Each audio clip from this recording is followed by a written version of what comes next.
Boom. Hey, folks, how's everyone doing? I see some people who are like, "Are we here an hour early?" Yes, we're here an hour early. It's on purpose. Oh, and I need to fix this.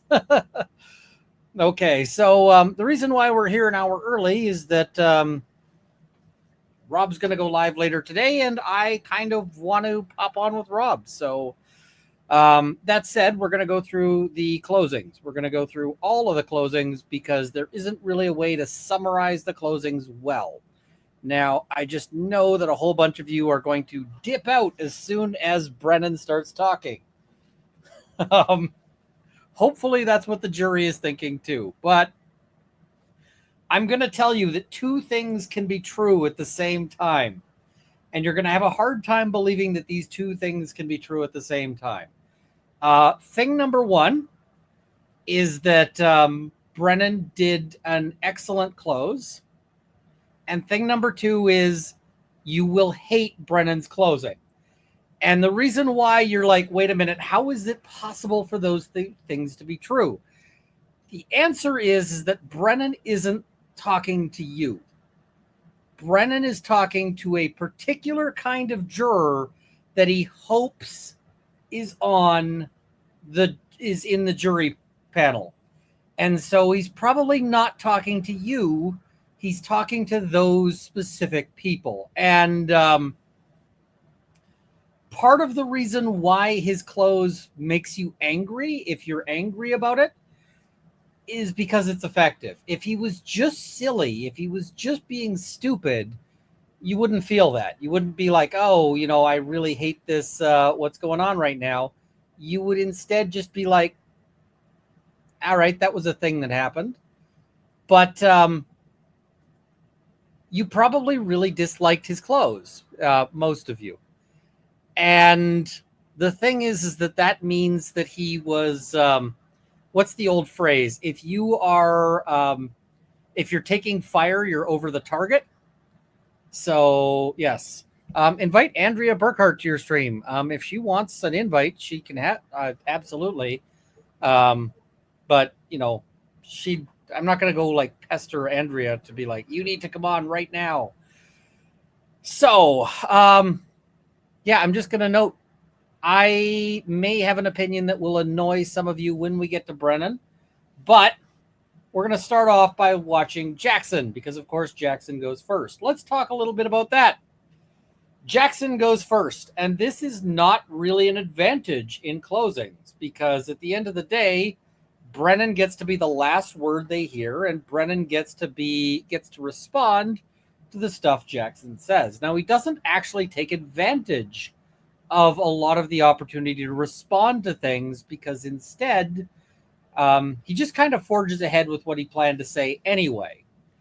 And yeah, so we're going to go through, we're going to watch the close, and I'm going to say, if you want to watch the close uninterrupted, you are on the wrong stream because we are going to pause him in order to discuss things as they come up, because that is what I do, is I do legal commentary. If you just want to, see the original, well, the original is, it's available. I'm watching it on Court TV. You can also watch it on Court TV. Oh, and Court TV is doing that obnoxious thing with a ticker at the bottom. So we are going to set up, I know it doesn't look like it, but this thing below is a ticker.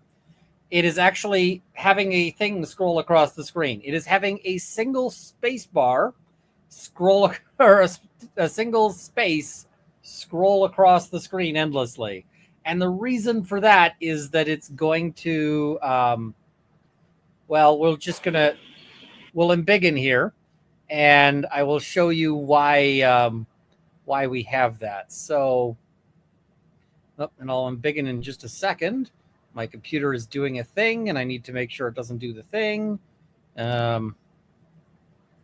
I have things that will make noises, and I'm like, you need to stop making noises right now. Stop it. All right, here we go. Move this over. Re-embiggen. There we go. And boom. Nope. Boom. So the reason why we've got the blank thing at the bottom is because otherwise we have to watch that, and we don't want to watch that. So yeah, we're doing this. All right, so we're gonna dive into Jackson's opening, and I'm just gonna preface this by saying I don't think it was a perfect opening because I don't think there is such a thing as a perfect opening.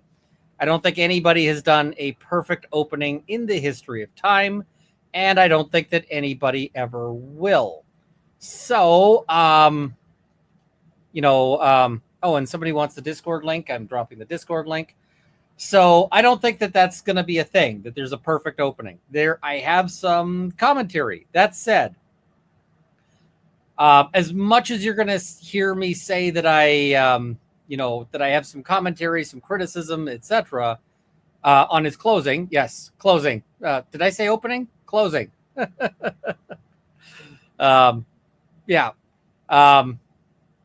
As much as I'll have some commentary, some places where I say this could be improved or whatever else, I actually think that this is probably the best closing argument I have seen in any of the trials I've covered, and quite possibly any of the trials I have seen, period, specifically including the closings I have personally done. So everybody's always like, what would you do better? And I'm like, I wouldn't. I would try to do better, but I would fail at it because they're really good and they have more experience than I do, and they're just like top of their game. Yeah, I totally should have gone with this, the opening of the closing, because that is part of what I mean, is the opening of the closing. So yeah, okay. All right, let's dive right in here. How are we on the goal? We are 2 out of 10 on the way on the goal. So yes, I am going to cover super chats probably mostly when we get to the break. When we get to the end of Jackson, I will do a round of going through all the super chats. And when we get to the end of Brennan, I'll do a round of that as well. So do I think I'm more critical of Jackson because you're also a defense attorney? No, I'm going to be critical of both, and I'm going to be more critical of Brennan. Ian, introduce yourself. Right. Okay. My name is Ian Runkle. I'm a Canadian criminal defense and firearms lawyer. So some of this is, you're going to be like, oh, this leaf is telling us things. The thing is a whole bunch of this stuff is entirely common to both jurisdictions. This is a good thought. Runkle, need your opinion on the whole instant denial of transparent juror choosing when she did it in a trial in April, and whether you think it'll be an appellate issue. It won't be an appellate issue. It was worth asking. For the people who were wondering what this is, they filed a motion to basically say, we want to have transparency in how the jury is selected. And so we want to, you know what? Let's cover that. We'll start off by covering that. So I am going to put that up on the screen. We're going to start off by covering this motion. It's real quick, and we'll cover that. See what they asked for. Okay. So, defendant's motion to ensure transparency in alternate juror selection process. Here we go. So what they're worried about is which, they've got, I think, what did they say? 18 jurors? So not all of the jurors are going to get to be jurors, right? Some of the jurors have to be alternates, and that's going to really suck for them because they've been sitting through a trial and they don't even get to actually do the deliberation, right? They're like, I'm all set to argue about this, and then they just don't actually get to do it. So it kind of sucks, but it happens. They needed a bunch of alternates because if there's all sorts of possibilities for alternates, right? Because somebody could have accidentally watched some trial coverage. Somebody could have Somebody could like blab about things. Somebody could any of this stuff, right? So they needed a bunch of extras because they didn't want to have a redo just because some juror got too chatty, right? So now comes, okay, I guess it's better than comes now, but I don't even know that that's correct. Okay. The defendant, Karen Reed, by and through undersigned counsel, and respectfully moves this honorable court to adopt a fair and transparent process for the designation of alternate jurors in this matter. To that end, Ms. Reed submits the following motion and a proposed procedure for the court's consideration. In support of this motion, Ms. Reed states as follows. The right to a fair and impartial jury is protected by the 6th and 14th Amendments to the United States Constitution and by Article... Everybody knows there's a right to...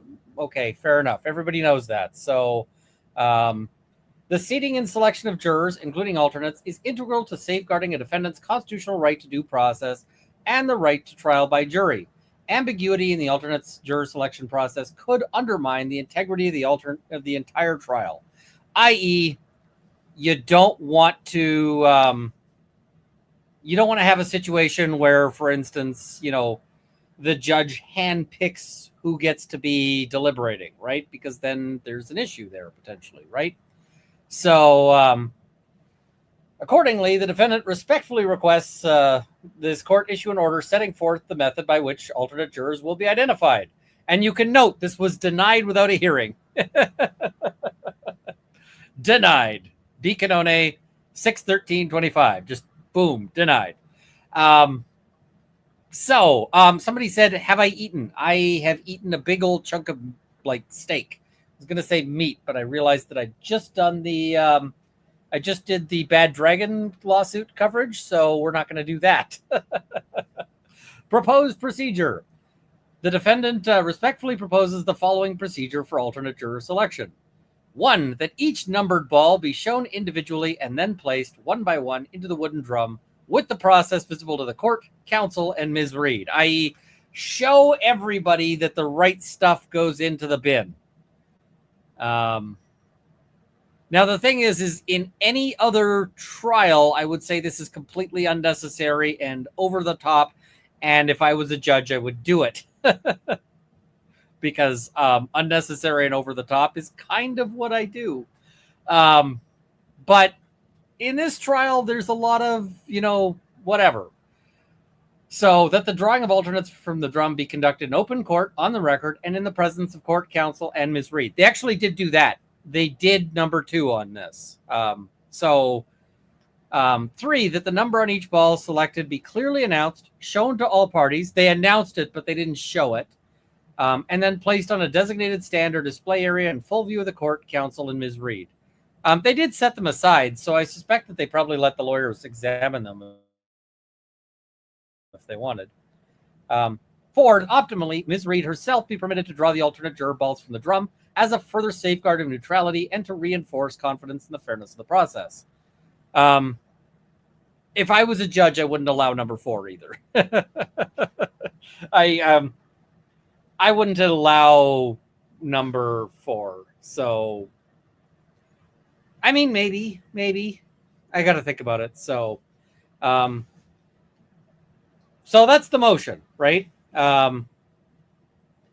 They say that this is the first 3 steps are from Commonwealth versus Twerk.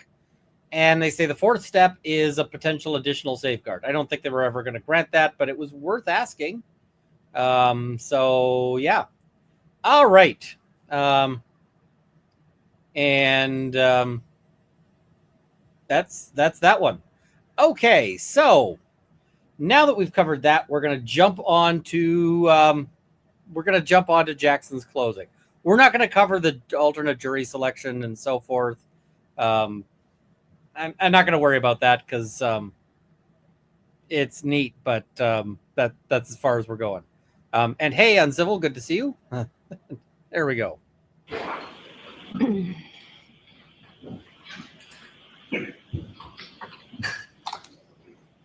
Can I just say this moment right here? This moment that, oh yes, and it was signed by Victoria George. I do see people saying Victoria George. Yes. She has her signature on it for the certificate of service. This moment right here is one of the most stressful situations you will ever be in. at least as a lawyer. I mean, if you go into the military, you will certainly encounter more stressful situations if you deploy to a combat zone or something like that. But as a lawyer, this moment where you are getting up to this, to the stage or to the stand there, not to the stand, to the podium, to deliver a closing is incredibly stressful. All eyes are on you. This is the make or break moment. This is the moment when you can screw everything up or maybe pull it out of. So, yeah, this is a lot of anxiety, and it's a short bit of anxiety. But I'm also just going to say a lot of lawyers have a weak opening. And the reason why you might have a weak opening is because it takes a while to get some stress out. I am not criticizing Jackson here on that. I'm criticizing myself. And the reason why I'm saying that is that when I went up to the Supreme Court to argue, I see we met the goal, so I've opened my drink, and I started out weak. I was stressed. I was having some trouble getting into my groove. So yes, closing. I keep saying it's the same thing, really, but okay.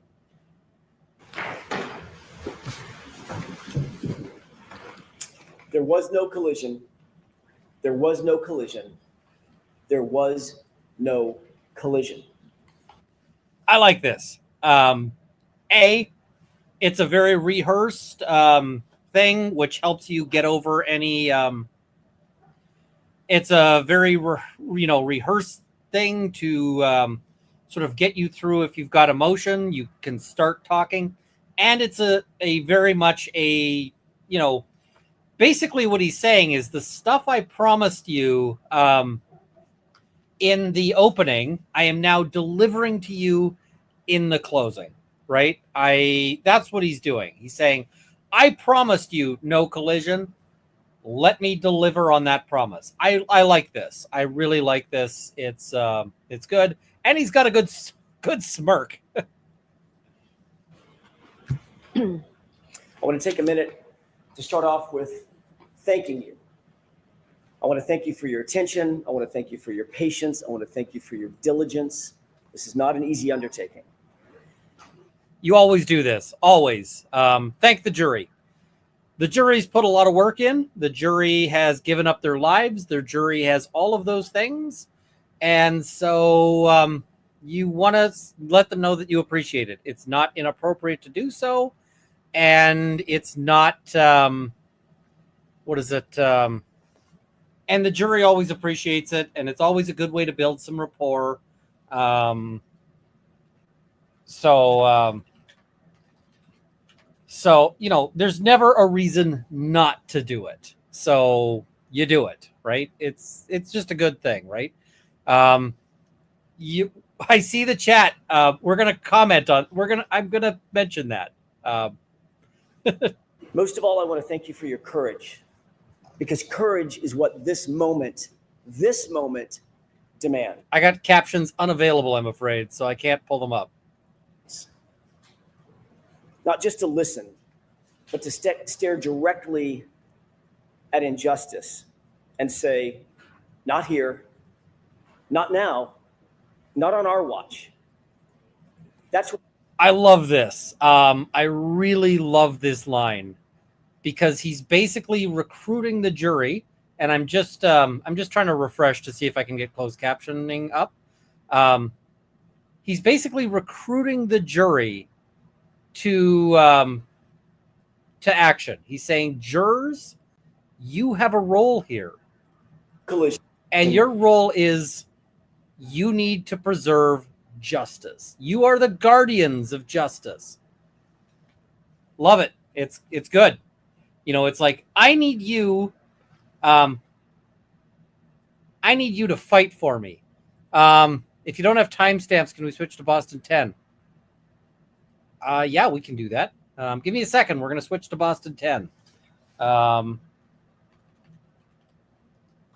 just going to try to, pull it up. Boston 10 might have less garbage on the screen. And I'm being told that it's,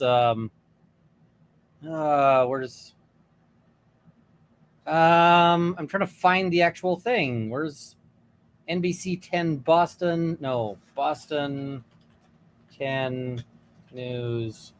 I'm just trying to find it here.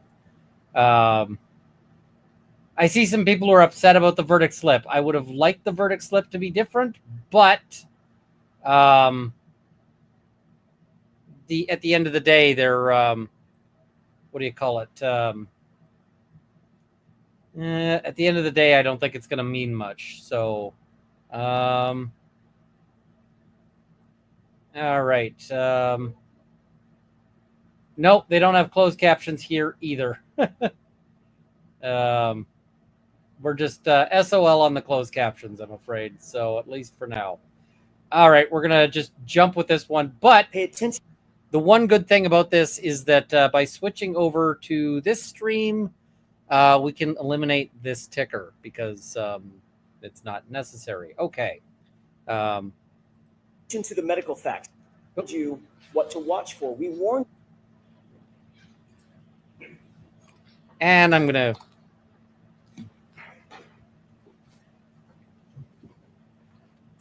There was no collision.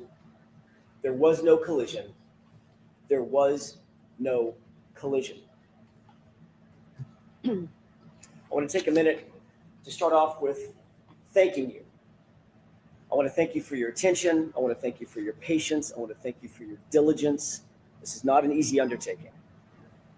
Most of all, I want to thank you for your courage, because courage is what this moment demands. Not just to listen, but to stare directly at injustice and say, not here, not now, not on our watch. That's what you're being asked to do. Stare down injustice. I want to start with a simple truth. You folks, not us, nobody else in the courtroom, you folks are the last line of defense. The last line of defense between an innocent woman and a system that has tried to break her, that falsely accused her, that tried mightily to bury the truth. This case was corrupted from the start. It was corrupted by biases, conflicts, and personal loyalties that you heard about. Now, here's the thing. My personal feeling about this one is that I feel that their strongest argument is there was no collision. I don't feel that their strongest argument here is the aspect of I don't feel that their strongest argument is the sort of conspiracy thing, and especially because they had their hands tied behind their back in terms of arguing it, right? They just really had a difficult time trying to get any of this evidence in because the judge was blocking them at every stage. So, and most fatally, it was corrupted by a lead investigator whose misconduct infected every single part of this case from the top to the bottom. In our opening comments to you a few weeks ago, we told you what to watch for. We warned you what to watch for. We begged you what to watch for. We begged you is an interesting line. I don't know if I like the begged you. I don't know if I dislike the begged you. I'm still thinking about the begged you. I'm pondering that. It's like, is this something I want to steal or no? Watch for the physical evidence. Pay attention to the medical facts. Pay attention to the science and the physics. But also pay attention to the integrity, the very essence, the integrity of the investigation. But you also saw something during the course of the trial that none of us might have expected, something that should sadden us. It's pretty good. Something that maybe would anger us. On full display, you saw the lengths to which some police officers will go to protect their own at the expense of the rest of us. I think that's a good line for a young jury. I've heard it's a young jury, and younger juries are going to be more skeptical of the police. They are just going to be more skeptical of the police generally. And so because of that, I think that they will be more receptive to arguments like this. It's the police versus you. At the expense of Karen Reed, an innocent woman. Before we examine, I feel like court's a little quiet. We're gonna juice court a little bit. We're gonna enhance court. I just feel like it's a little quiet. I've seen a couple of people note that, so the evidence in the case, which we will do, we I'll need to check that understand out. the very foundation of the entire system of justice in which we operate. It's the bedrock on which this entire system is built. Reasonable doubt. This isn't just a technicality, and it's not a slogan. It's a constitutional shield that protects the innocent. Okay, camera person, why are we at Karen Reed right now? Is Karen Reed talking? No, Karen Reed is not talking. Put the camera on the dude who is doing the talking. Prevents the government from punishing without proof. The Commonwealth has the high burden to prove every single element of every single charge beyond a reasonable doubt and to a moral certainty. As I said, those powerful words are not just some legal jargon. They're your mandate, they're your obligation, they're your community's protection against injustice. All right, we're going to do one last stream switch because I've just been given one that does have closed captions and maybe hopefully is a little louder. So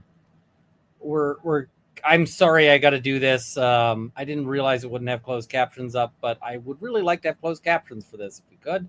So we're doing one last stream swap, and then we are, and I think we've got the right spot here, but apologies for the jumping around. We're just doing the best we can, but I want to make sure people can see it. So, all right. Oh, and it'll work better if I unmute that panel. Okay. This is my first day, folks. All right, let's go back a little bit, not too much, and here we go. Something that maybe would anger us. On full display, you saw the lengths to which some police officers will go to protect their own at the expense of the rest of us, at the expense of Karen Reed, an innocent woman. So this is something you got to be careful with. He is very much adopting a strategy of humanizing Karen Reed, and I very much like to try to do this. When I am dealing with an accused, I might say, the accused might be Mr. Bobson, and I might say something like,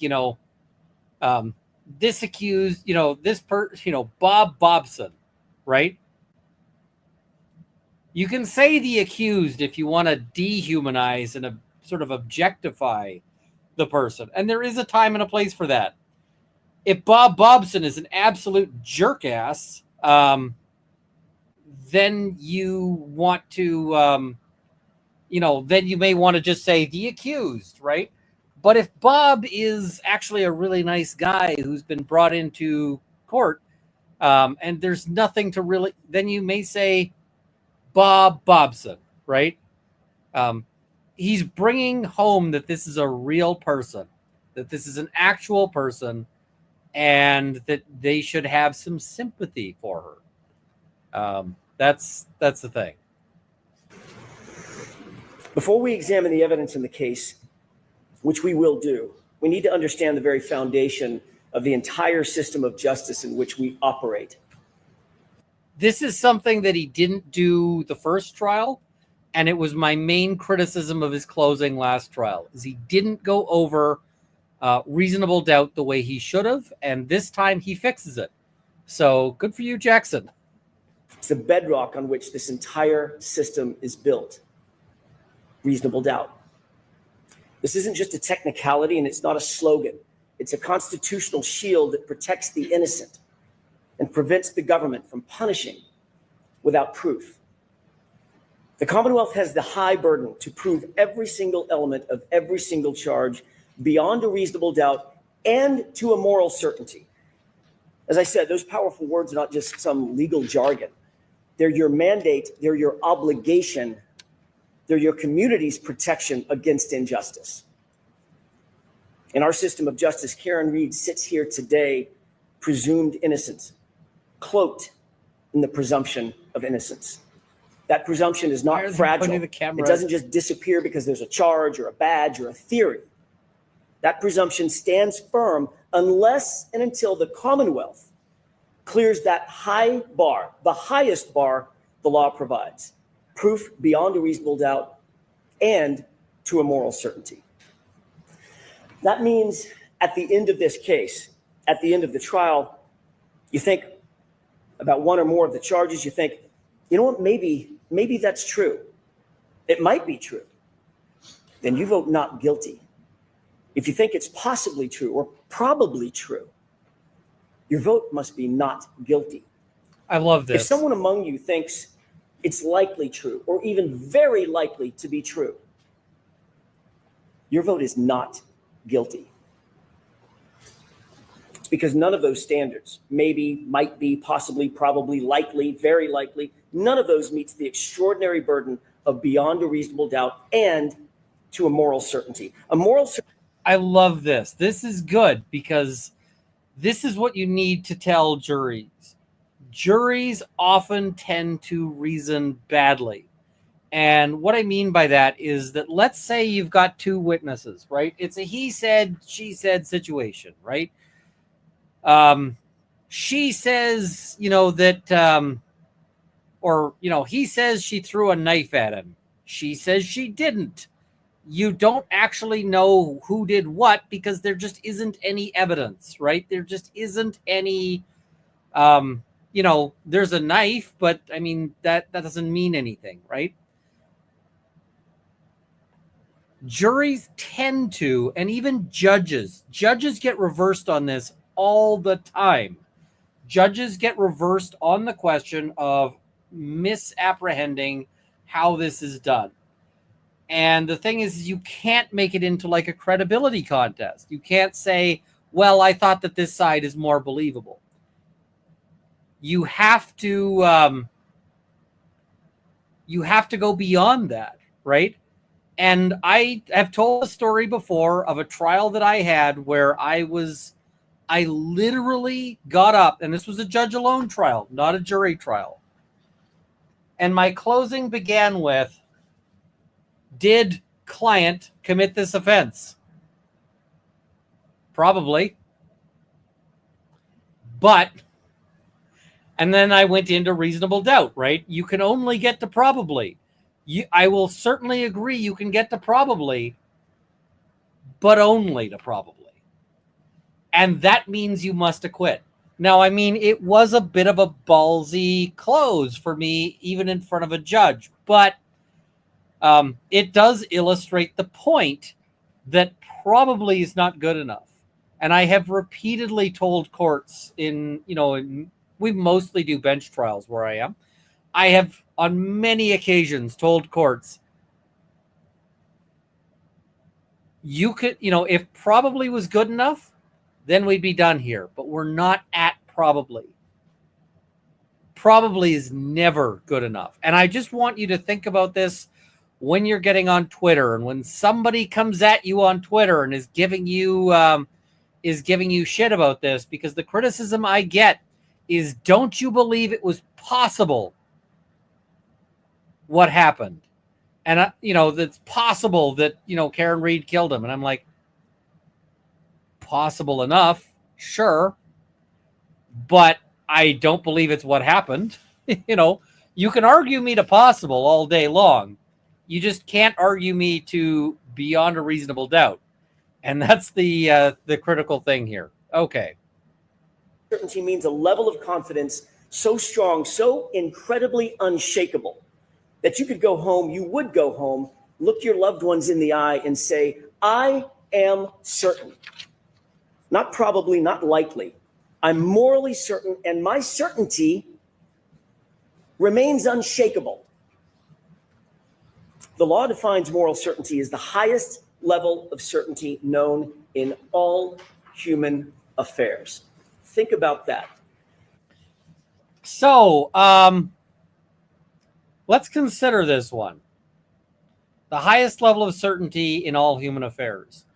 I just want you to consider right now if, let's say your sibling, your brother, your mother, your father was accused of a very serious crime. Is the evidence at enough that you would believe they've done it, even knowing that they are a very, a good person, that you're a person, you love them, etc., etc.? Is that something that you would, is that something that you would accept, right? And I also can't be argued that 20 people conspired together. 20 people get convicted of conspiracy together all the time. So, yeah. You must be that certain about the entirety, not part of, the entirety of the Commonwealth's case. I guess another version of this is your kid, your son, your daughter, is in hospital. They are on machines. How certain do you need to be that they are not going to recover before you pull the plug? Because if you're at, I wouldn't pull the plug here, then you've got to acquit. That's the thing. Discuss this case, you'll see that the Commonwealth comes nowhere close to reaching that extreme burden of proof.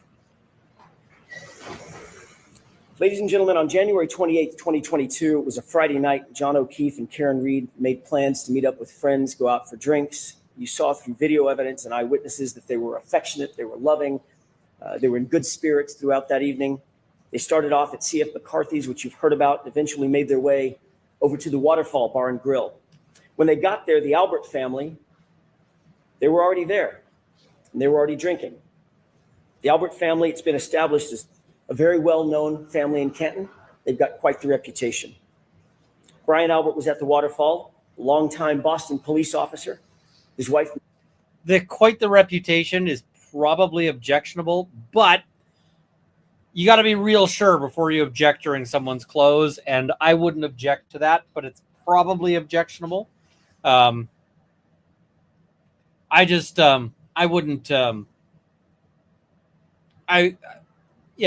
objected to it.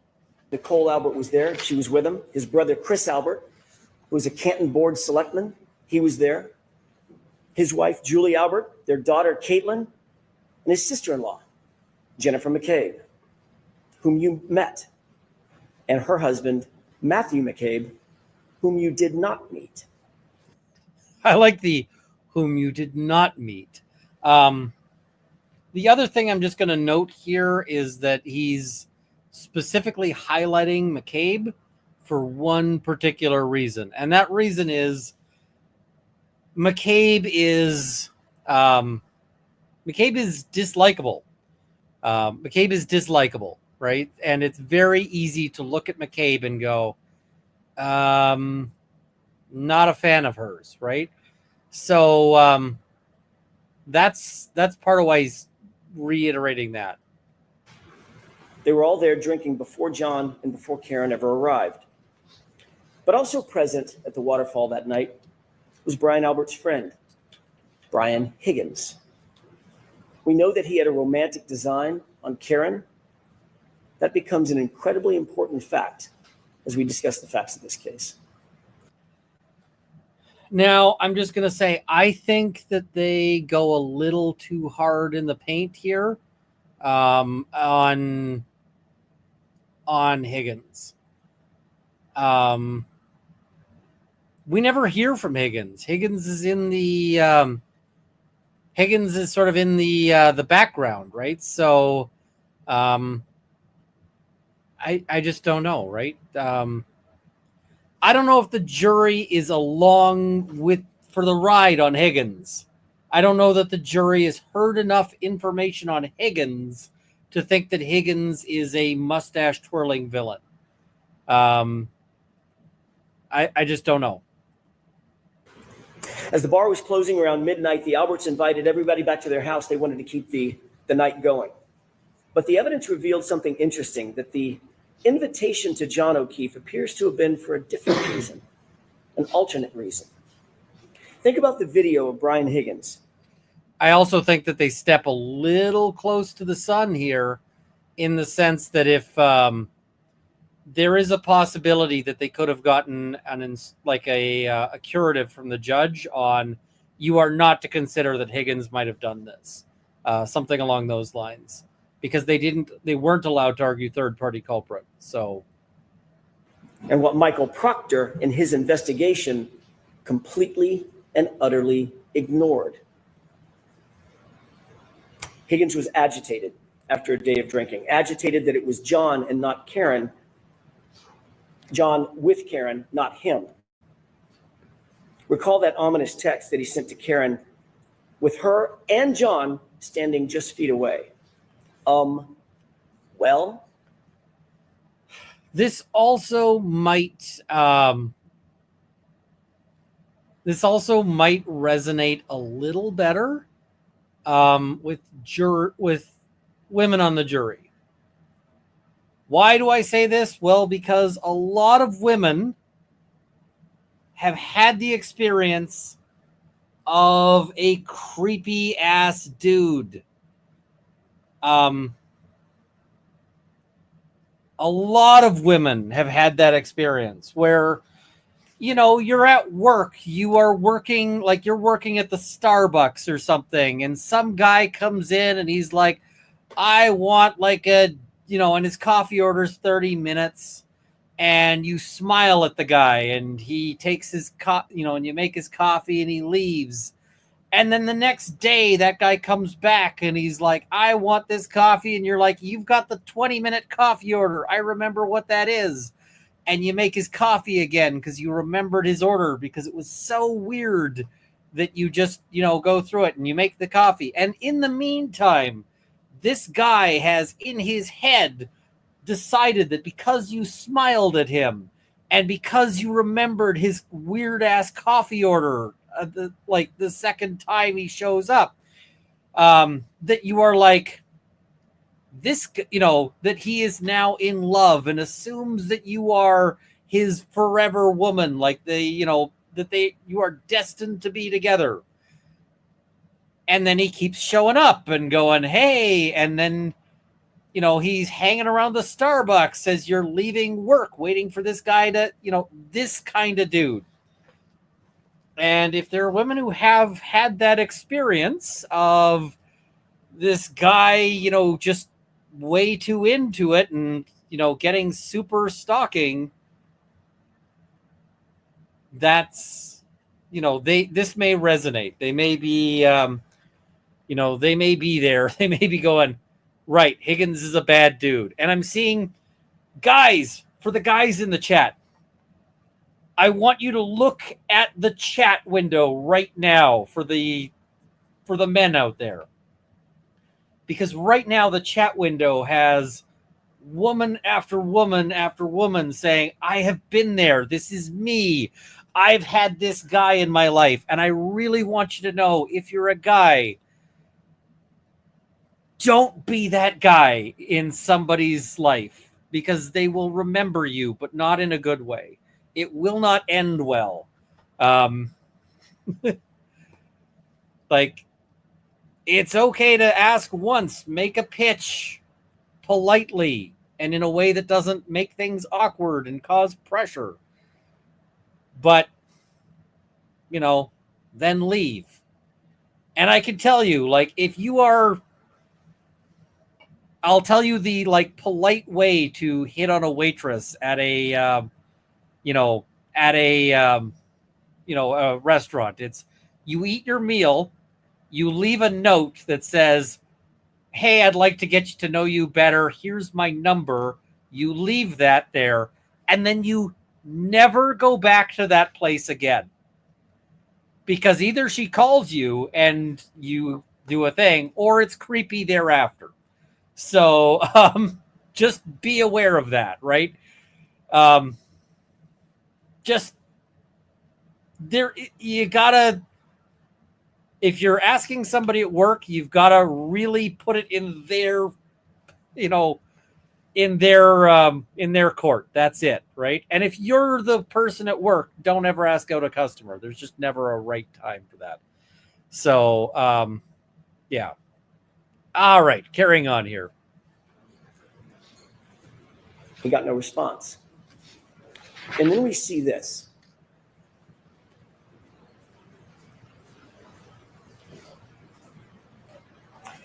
I'm just gonna say yes. Leave a tip as well. If you're asking her out, leave a tip. Like, leave a decent tip, but not a tip that is sufficiently high that it seems like you're trying to buy something. So, yeah. That's what Brian Higgins was confronted with following his well text. Now, I just got to say, it would be great if there was better video quality on this, because that's what Brian Higgins was confronted with following his well text. And I'm like, is this like an alien? It's not Jackson's fault here. So, yeah. What of all things starts going through Brian Higgins' mind? Where does his mind go? What is he thinking about after seeing this, after witnessing this? He shows you. And if Michael Proctor had been the least bit interested, this video would have shown him too. Take a look.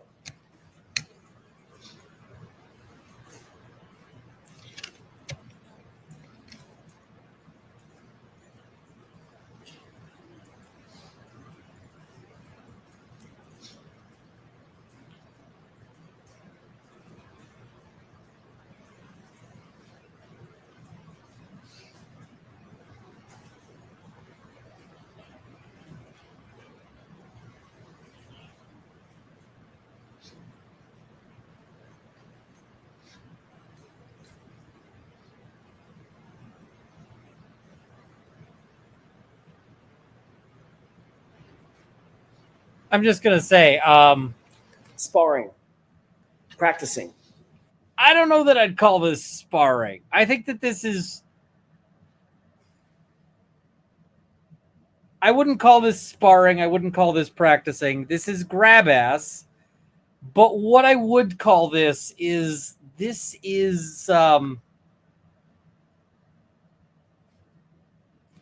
how do I put this? So,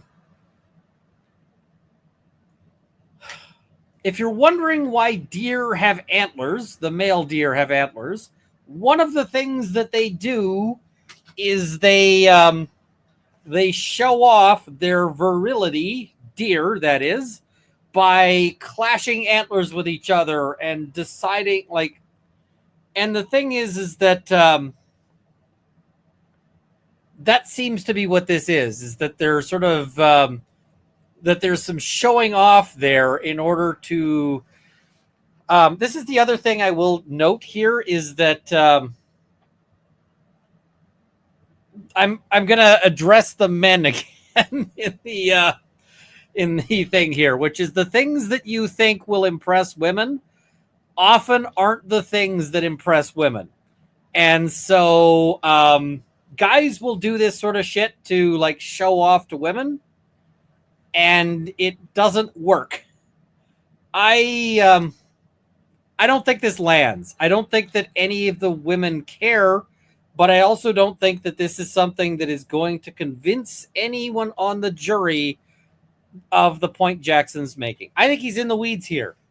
And I would say that, so later on, he undoes all of this by doing it better. So, yeah. Fighting techniques. Where was Brian Higgins' mind? What was he thinking about? And then what happens? Before you look at the next video, think about what you're going to see. This next video is after he sees John kiss Karen on the forehead, after he sends that aggressive text to Karen with her standing just feet away. Watch closely, and this is what you're going to see. This is what Michael Proctor and his investigation completely ignored. Higgins is very clearly upset. He's agitated. Chris Albert tries to control him, tries to talk to him, calm him down perhaps. Chris forcefully grabs Higgins' arm. You'll see that in the video that you're about to watch. It appears that Chris is trying to calm him down from something. Brian Albert's standing right there with the other two men, but Brian Higgins is having none of it. He appears to be hyper-focused on one person and one person only, John O'Keefe. In an instant, Higgins angrily jerks his arm away from Chris. Higgins rubs his brow, and he directly gestures at John, a gesture that looks a lot like, let's step outside. Let's go outside. But John looks at him, takes a swig of beer, completely ignores him. Take a look.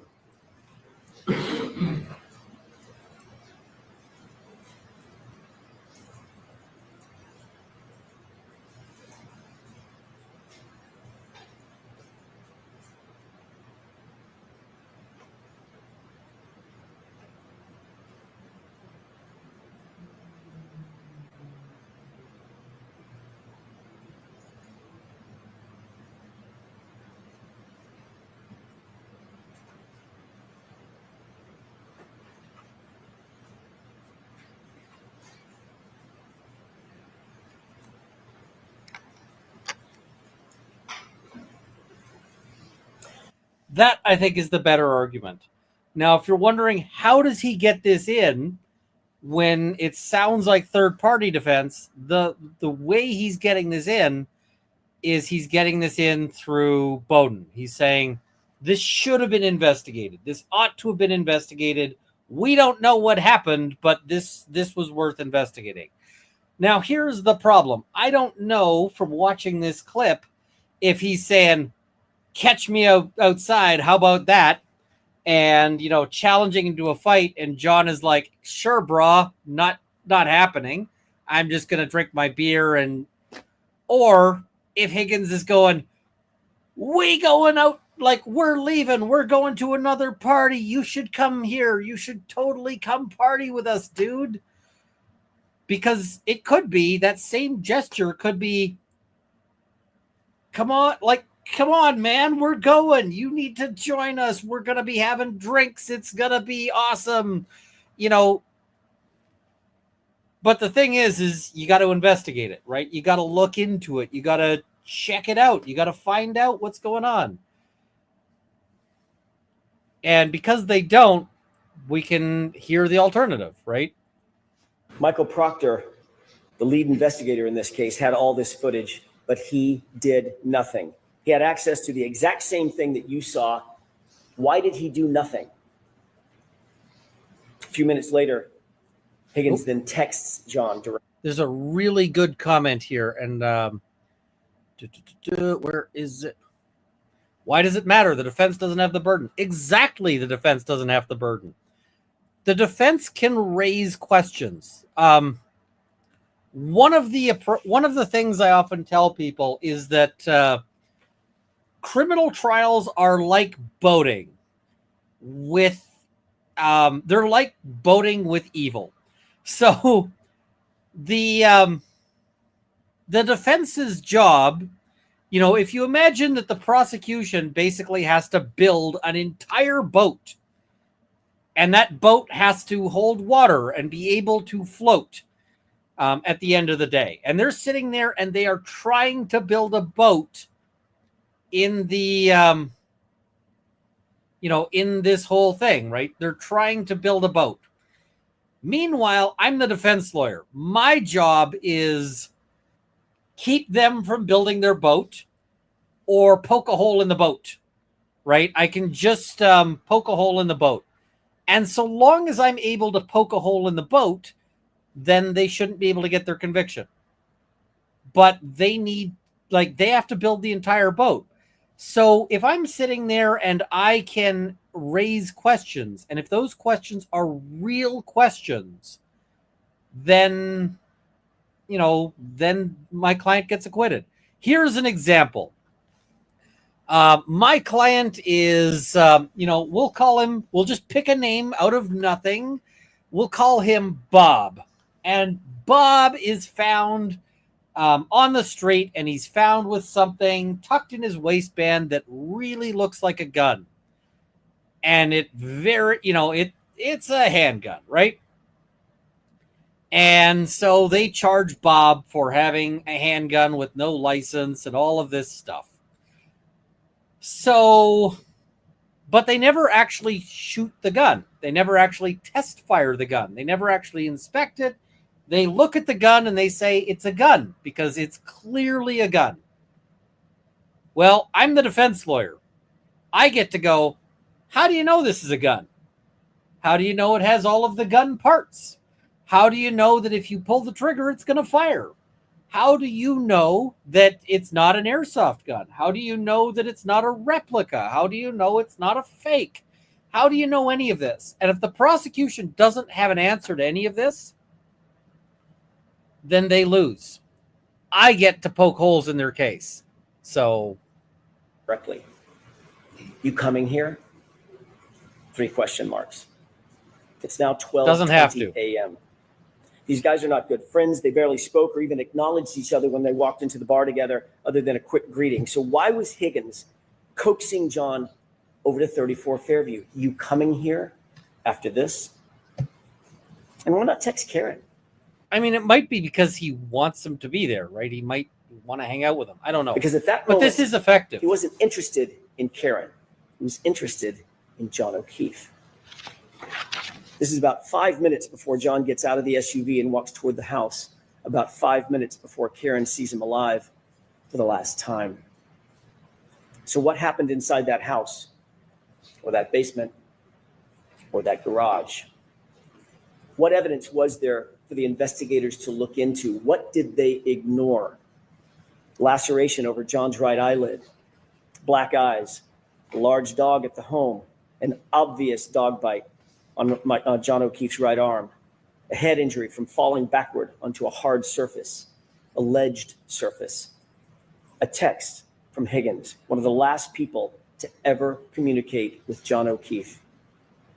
You come in here? Those words now echo in the wake of John's death. But Michael Proctor, he didn't listen. I like his delivery here. It's creepy. It's a really, like, he's making this creepy, and he's making you ask the questions of why don't they look into this, right? And we're going to take it up to 1.25. Come back outside, Karen, very oblivious to what had happened, thinking she was just left alone in the car out in the cold in the middle of the night. She got frustrated and she drove home. She arrived back at home, and her Wi-Fi connected to her car or phone connected to John's Wi-Fi at 12:36 a.m. It's an important time, 12:36 a.m. She left John voicemail after voicemail after voicemail. He was unresponsive. He didn't pick up a single call. He didn't respond to a single text. The longer he didn't respond, the more upset she got. Her voicemails reflect that frustration after the fact.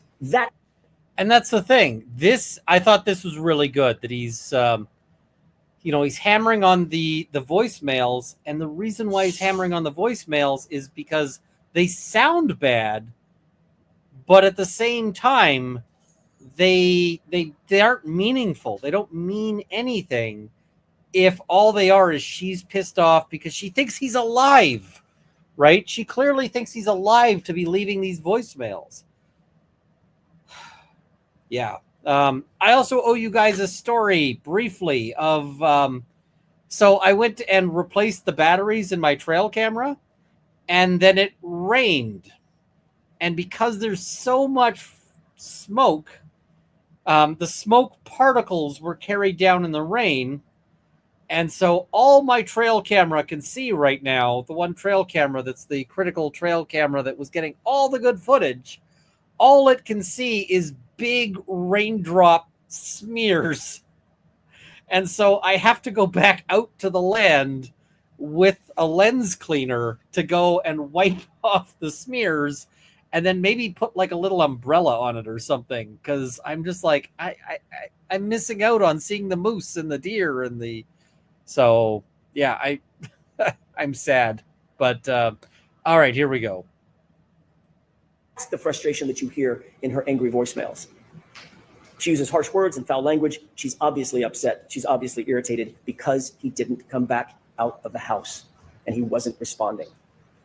But Karen did not know what you know. She didn't know what the investigators should have known. She didn't know what was happening with Higgins and Albert and with her boyfriend, John O'Keefe. When he didn't come home at about 5 a.m., Karen went looking for him in a panic. As you know, her worst fears were realized when she found John beaten, battered, bloody, and left in the snow in Brian Albert's front lawn.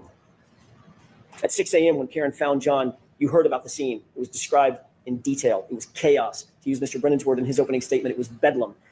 The screams for help by Karen, the yelling and the hollering, ambulances, emergency lights, fire engines, ladder trucks, paramedics, patrol vehicles, patrol officers, all of them swarming all over the lawn just under Brian Albert's bedroom window. And of course, as you learned during the course of this trial, Brian Albert, a sworn peace officer, a first responder trained in being a first responder, never came out of the house. Never went outside to help a fallen fellow officer who was laying on his own property. Never came out. And you learned through the undisputed evidence that the lead investigator, Michael Proctor, for his part, never went into the house. The Commonwealth has struggled to try to prove that John O'Keefe ended up in Brian Albert's front lawn because he was struck by a vehicle. They have failed. They cannot and they will not ever be able to prove that John was struck by a vehicle beyond a reasonable doubt and to a moral certainty, because the science does not lie, the medical evidence does not lie, the physics do not lie. Their investigation was flawed from the start because their investigator was corrupted from the start by bias, personal loyalties. Folks, they cannot prove a collision. John O'Keefe was not hit by a car. There was no collision. So let's start there. I want to take a minute to discuss the actual science, the actual physics, and the actual medical evidence that was presented. So I didn't like how much he got into Higgins, but I really did think he picks it up. He improves it, and he gets into, this is why this is creepy. This is why this is suspicious. This is why this should have been looked into. And then he goes from there into the science. And the science is exactly where he needs to be, because the science is his strength in this. And I'm just going to say, this is a very unusual trial that that the defense is sitting there hammering on the science. Because as a defense lawyer, usually my argument is, isn't it the case that there could be a problem with the science?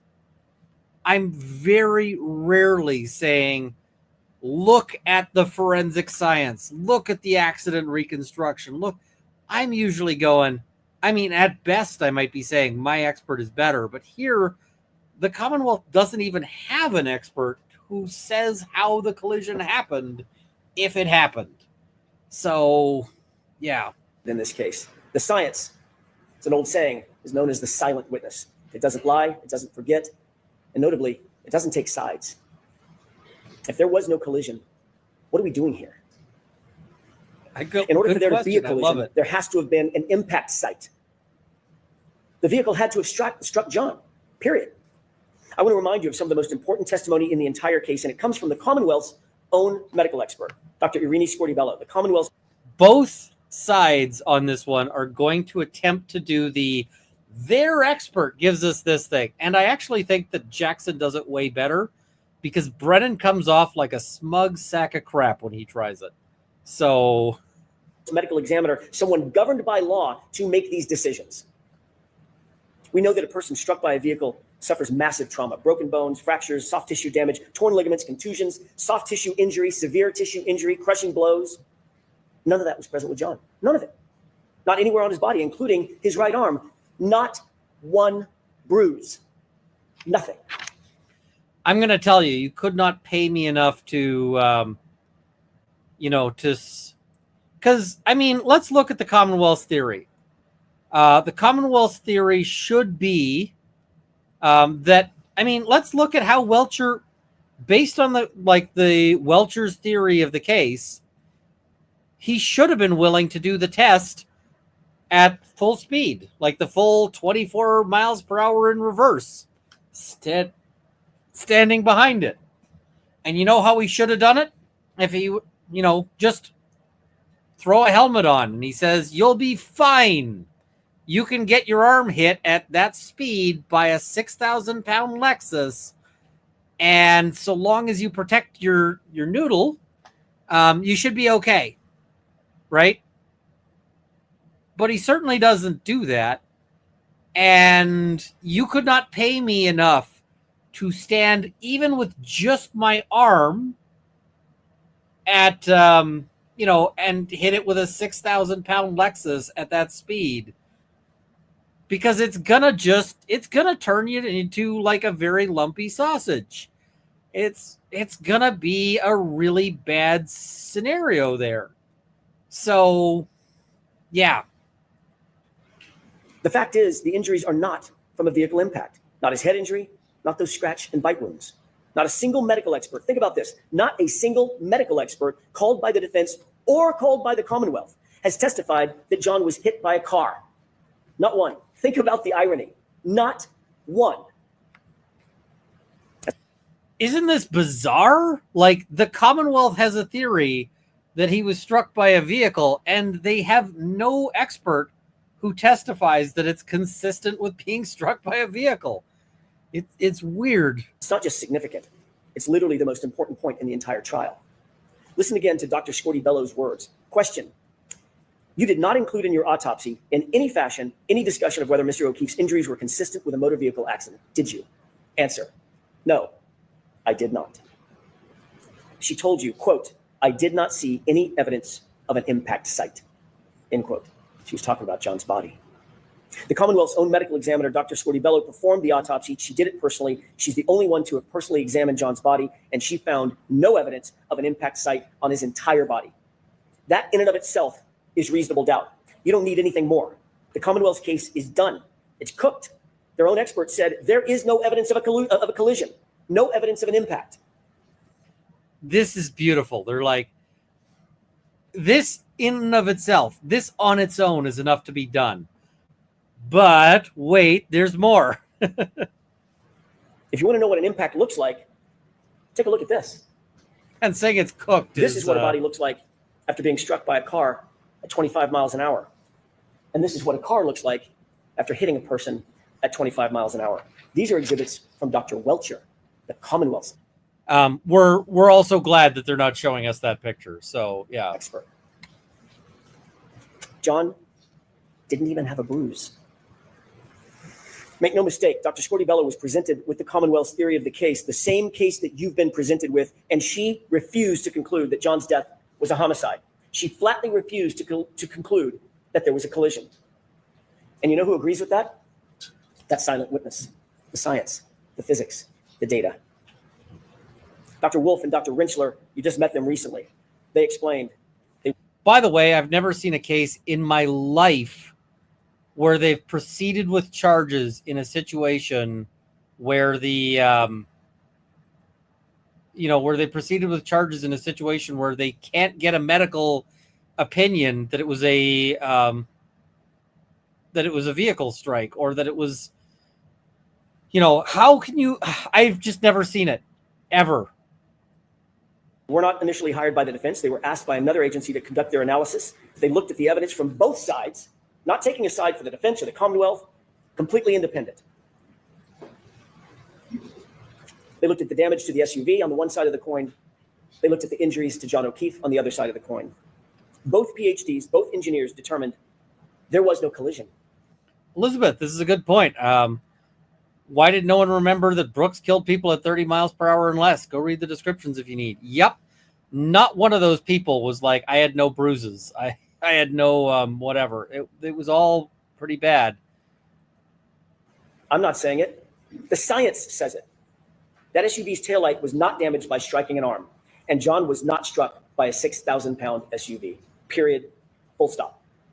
Dr. Dan Wolf did the testing on the taillight. Actual testing, not some ridiculous blue paint kindergarten project. He did lab testing. He did field testing. He did data testing. Actual impact force analyses. In every single test at every single speed, the taillight damage was inconsistent with striking an arm. In every test, the taillight damage was inconsistent with damaging the shirt, the sweatshirt. Remember that severe internal damage to Karen Reed's taillight. not just the outer lens. The internal diffusers were completely smashed, completely shattered. ARCA testing established that all the internal components of every single test taillight, especially the diffusers, remained completely intact. Conversely, on Karen's taillight, the diffusers were almost completely gone. Folks, understand something. If any part of that diffuser portion of the taillight is broken, there is no light. It doesn't illuminate at all. It's just black. Let's take a look at a couple of photos. At 5:07 a.m. at One Meadows, that's the photograph on the left. What do you notice about the right taillight? It's completely illuminated. Later, at 4:12 in the afternoon, photograph on the right, it's lit up. How can that be? How can that be if the Commonwealth claims that those diffusers, the portion that lights up the light, were already scattered all over 34 Fairview? That's their theory. But don't believe your lying eyes. The taillight's completely lit up. That would be impossible. Dr. Andrew Rinchler, a PhD, a biomechanist, explained that at those speeds, the other side of that coin, John's arm would be basically destroyed. Contusions, swelling, torn ligaments, hyperextensions, dislocation of joints, and bones, fractured, broken, and shattered. But as you know, John's arm was pristine, save those dog and claw bites. He didn't even have a bruise. Think about this. Think about that photo of those x-rays as you deliberate. You can manipulate a taillight fragment. That's not that hard. You can't manipulate a bruise. If they claim the car was going fast enough to shatter the taillight and shatter the diffusers, then it was also going fast enough to destroy and shatter John's arm, and it simply did not. How do they square that? They don't, and they can't. So they spent nearly $400,000 of taxpayer money to hire someone to dress up and look like John.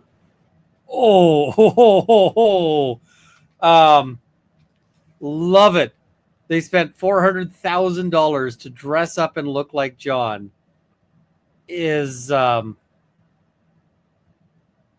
They're calling it out, and it should be called out. It should absolutely be called out. So, and paint his arm blue, which told you exactly nothing.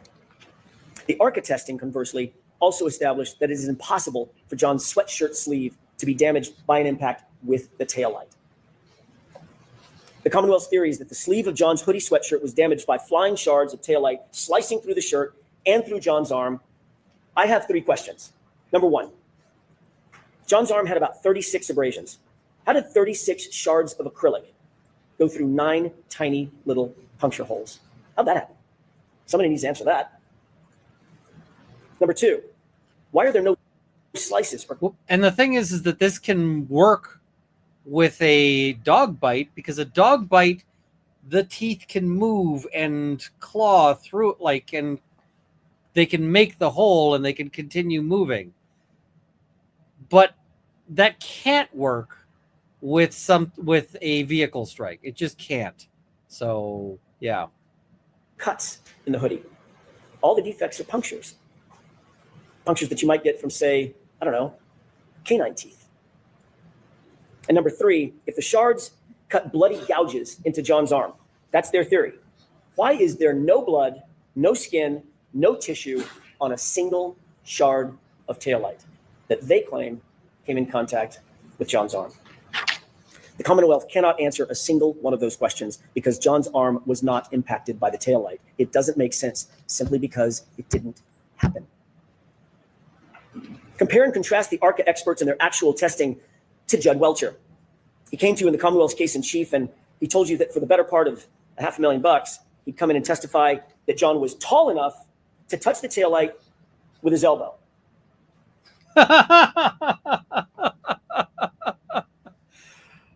That's really all his evidence is, and I love it. Yeah.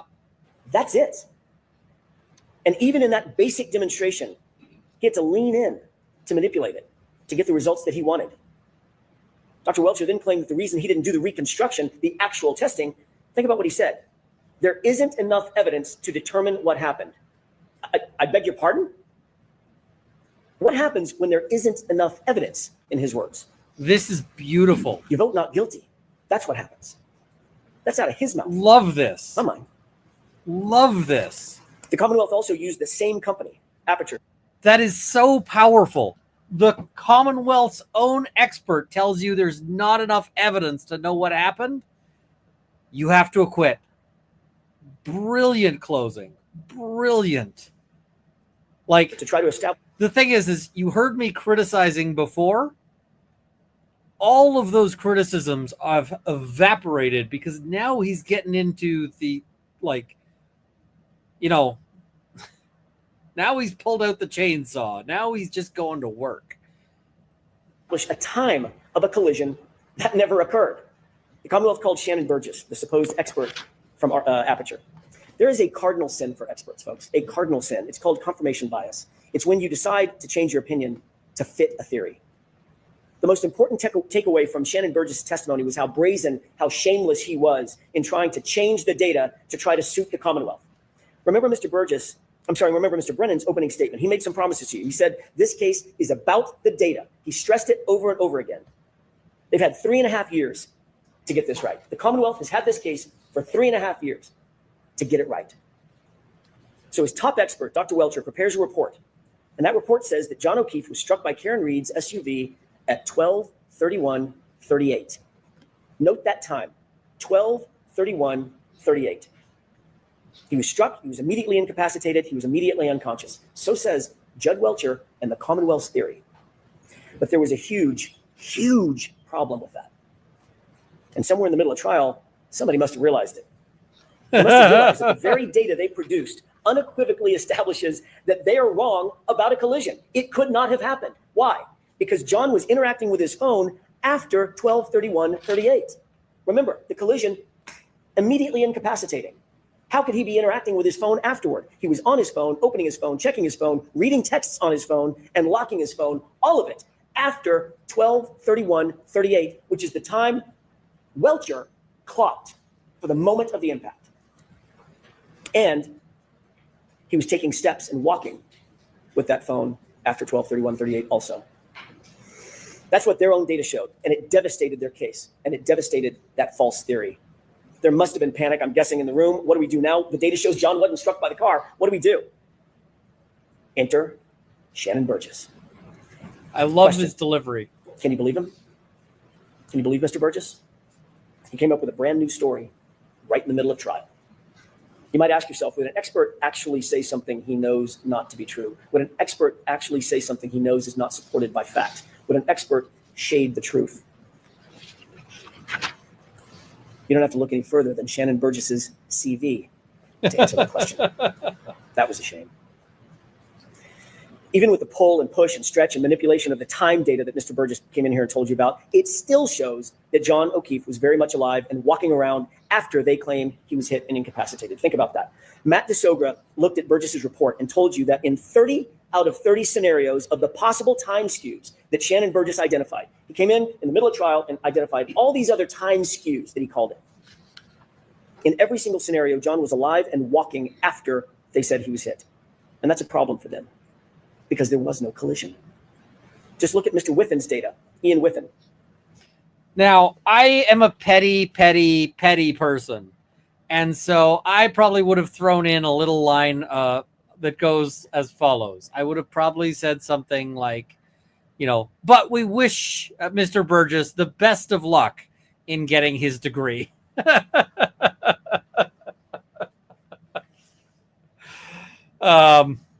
I am totally petty, and I would have thrown that in there just to be like, twisty the knife. John O'Keefe took 31 steps at a steady rate, about 83 feet, and then think about this, in a westerly direction that would be right toward the house. Remember, it's 78 feet to that garage door. That's not a coincidence. The Commonwealth's witness, Mr. Ian Whitten himself conceded that he has reasonable doubts about the accuracy of John's location data. Remember that question and answer on cross-examination by Mr. Alessi. Do you have doubts? I do. Are those doubts reasonable? They are. And remember. Alessi getting out reasonable doubt from, like, the words reasonable doubt from a witness is amazing. Like, it is amazing. to me.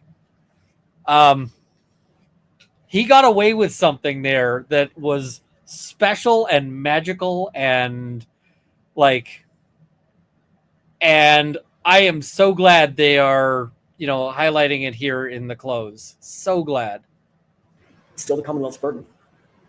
If their own cell phone expert has a reasonable doubt about John's location, so should you.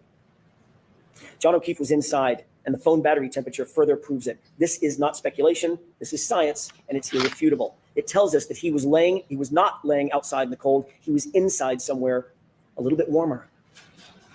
Ian Whiffen told you that when the iPhone is exposed to freezing temperatures, think about these numbers. When the iPhone is exposed to freezing temperatures, it will drop from 81 to 21 degrees in 15 minutes.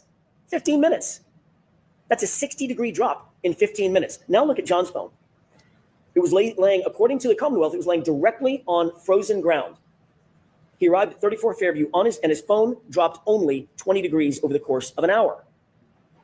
Then inexplicably, it stayed steady, never dropping below 50 degrees for the next 4.5 hours, never dropping below 50 degrees for the next 4.5 hours, basically through the entire night.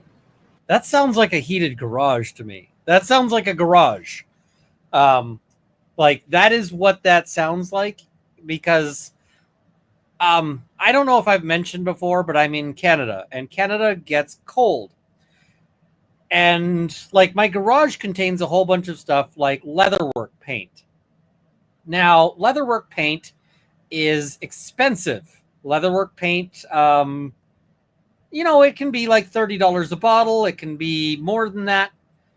And if it freezes, it is ruined. It is gone. It is done. Like you have to throw it out. So I got a heater in there. But I don't keep it heated to I don't keep it heated to nice, pleasant temperatures all the time. I keep it at a lower temperature, but well above freezing, right?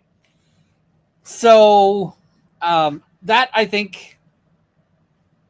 Now the test I would have done if I am the prosecution and I want to do a test. Here is what I do. I go and I buy a pig. Not a live pig. I buy a dead pig. I buy a pig corpse, pig carcass. They can do that. So they go and they buy a pig, carcass. I would have heated that pig carcass up to body temperature.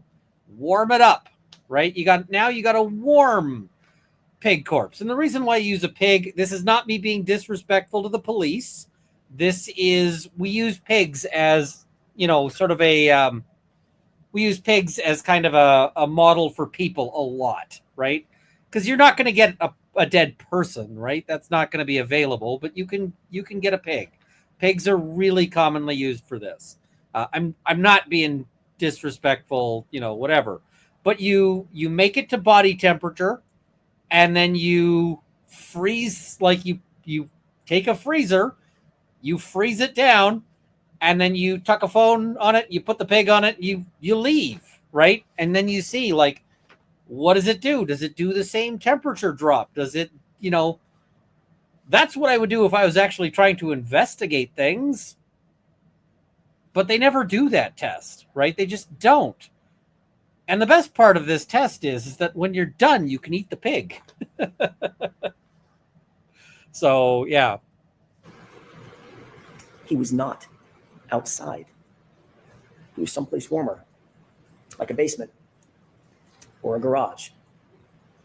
Dr. I will get to all of this, but thank you so much. No telltale signs, no telltale Wisniewski spots, no frostbite on any extremity. He did not die of hypothermia because he wasn't outside. Dr. Isaac Wolf, Dan Wolf, Elizabeth Laposada, Judson Welsher, Andrew Rinchler, all agreed. Every expert agreed. This is how John O'Keefe died. A rearward fall from a standing position. What could make you fall straight back like that? Let's just think about that for a second. What could make you fall from a standing position, as Judd Welcher just showed us, standing up, falling straight back? Add a laceration to the right eye consistent with a fist or a punch, and you've got your answer. He certainly didn't sustain that wound on the back of his head by falling backwards onto a lawn. Dr. LaPosada told you that the patterned injury on the back of John's head could only be produced by hitting a hard, ridged, or ledged surface, like a concrete stair or step. What's just through that garage door? Michael Proctor never stepped down in that garage to find out. What a shame. But the defense tried and failed to get in pictures of what's back there, because what they really wanted to do is show some sort of step or ledge or something along those lines. That's really what I think they're doing there. My cross streaming with Rob. As soon as I'm done here, I'm popping onto Rob's stream. So, yeah. And look at the arm. Just look at John's arm. You don't need the top experts in the country, but you had them. You don't need the top medical minds on the planet on this issue. Oh, I love that too. Like, you don't need the top experts, but you have them. And the defense is rarely in the position of being able to make these kinds of arguments, because usually it's the prosecution that's got them. Usually the prosecution's got all of these things in their toolbox, not the defense. It is such a weird trial in that regard. Just such a weird one. But you had them. These are dog bites and scratches. These are animal wounds. Not one witness has been called in their trial. Not one. 8 weeks and counting. Not one witness who actually disputes that John O'Keefe's arm injuries are from a dog. The Commonwealth could not find a single medical expert, a single medical witness who would come in here and tell you those are inconsistent with a dog bite or a scratch. And it's equally clear that there was no collision. Dr. LaPosada told you in probably the clearest voice in the entire trial. You remember her testimony. He usually does until it starts. He just didn't get hit by a car. You remember the question that was posed by Mr. Brennan. Did you consider the speed of the vehicle? And she said, speed didn't matter because he didn't get hit by a car. She repeated it 3 times because it's true, not just because she says so, but because the medical evidence proves it. The medical science proves it. There was no collision. Dr. Rinchler told you unequivocally and just as firmly he didn't get hit by a car. The Commonwealth has not met their burden. They cannot meet their burden. The Commonwealth hasn't called a single medical professional, not one, to testify that John's wounds came from being hit by a car. Not Dr. Scorti-Bello, not Dr. Isaac Wolf. Contrast that with the caliber and the quality of the experts who came in here to tell you what is obvious to anyone with common sense. Those wounds on his right arm are from a dog. This was not an oversight by the Commonwealth. It's just that there is no one out there.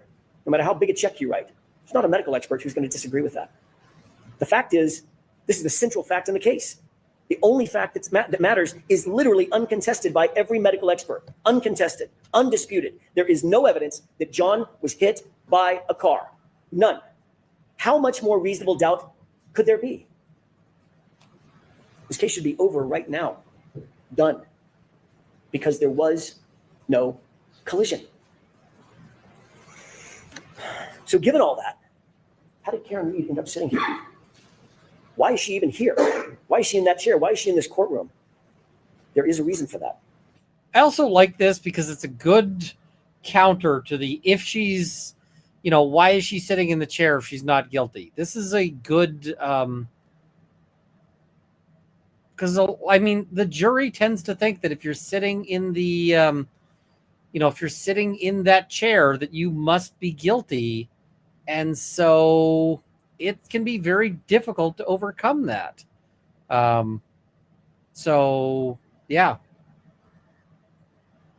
And it's a reason they don't want to tell you, and it's a reality they don't want to admit to. The reason we're here is because the system, the very system that was meant to protect her, that was meant to protect all of us, that system has failed badly. So now let's discuss the facts that were and were not presented by the Commonwealth in this case. Over the next few minutes, I want to talk about the utter failure of the police to investigate this properly and to investigate this fully. And what you're going to see is that Michael Proctor, the lead investigator for the Commonwealth, did nothing to actually and properly investigate this case. Let's start with the house. That's the most logical place to start. I think you'd agree. Brian Albert's house, where John's body was discovered lifeless in the lawn. A police officer, is found dead on the front lawn, and no one secures this scene. No tape, no preservation of evidence, no crime scene log, no search warrants, no consent searches, no photographs of the house interior. They didn't treat the house as a crime scene, and shamefully, They didn't even treat the yard as a crime scene. The lame excuse offered by retired Lieutenant Gallagher: it was really cold and windy, and I didn't know if there was a crime that had been committed. What? You didn't know that a crime had potentially been committed?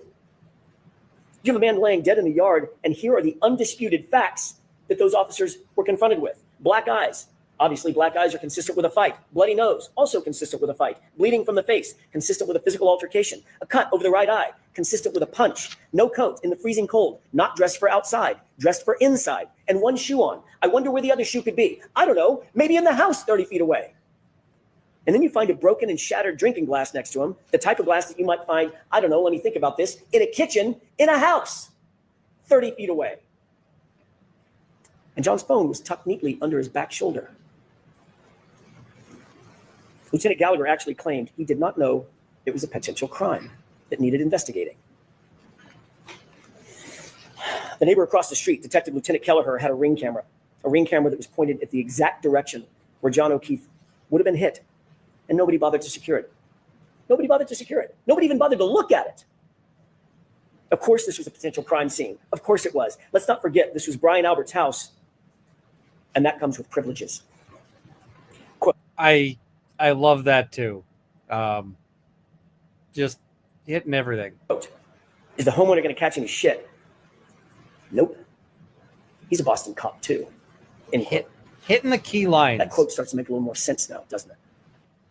I want you to compare the use of quotes from Jackson to the use of quotes we're going to see from Brennan, because Jackson's quote usage is damaging and devastating, and Brennan kind of just sprinkles them in like tail light in a lawn. Michael Proctor wrote those words just hours after John's body was found. He sent this in a private chat, in a private text. We'll talk about that in a moment. Would ever be revealed. He sent that text in a series of messages that now belong to you. You weren't given the opportunity to hear from Michael Proctor, but you can read his thoughts for yourself. And I urge you, go read them. They're in Exhibit 209, in case you're wondering. He's like, let me give you their address. But here are the highlights. Proctor starts the conversation.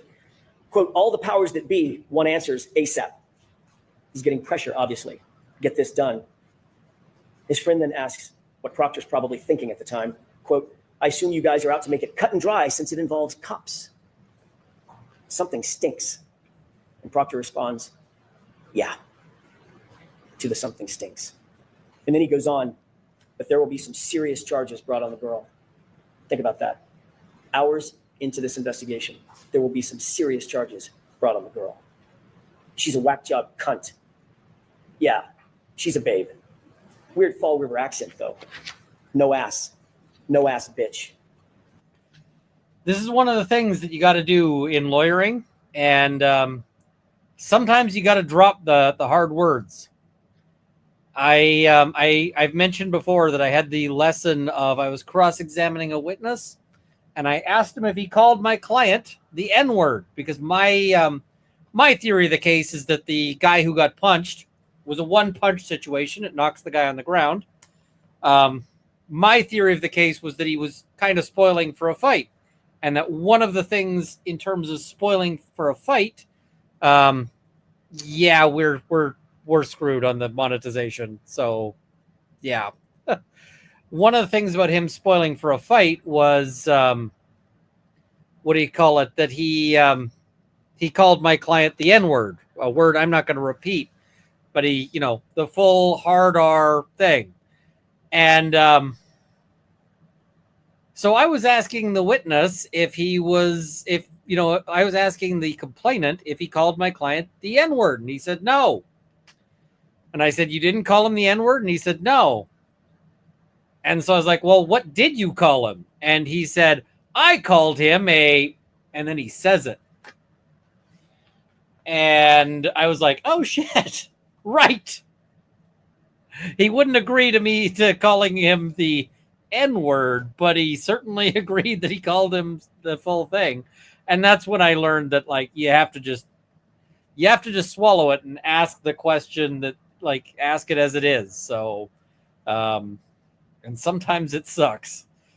Sometimes it's fun, but yeah. She's got a leaky balloon knot, leaks poo, 0 chance she skates. She's fucked. And up to this point, Michael Proctor had done 0 investigation. Save it for the save it for the Bad Dragon coverage. 3 people, all of whom were named Albert or McCabe. That's it. And this was his mindset. This is the same lead investigator who sent the group chat. Literally the job. With Sergeant Butnick. Late night, sitting at his office, rifling through Karen's phone, bragging about looking for naked pictures of her. That text wasn't sent to his buddies or his friends. That text was sent to his supervisors at the Massachusetts State Police, for God's sake. And what was their response? Sergeant Buchanan liked this conduct with a big old thumbs up. He encouraged it. Make sure to acknowledge the stream while you're here with the big old thumbs up button.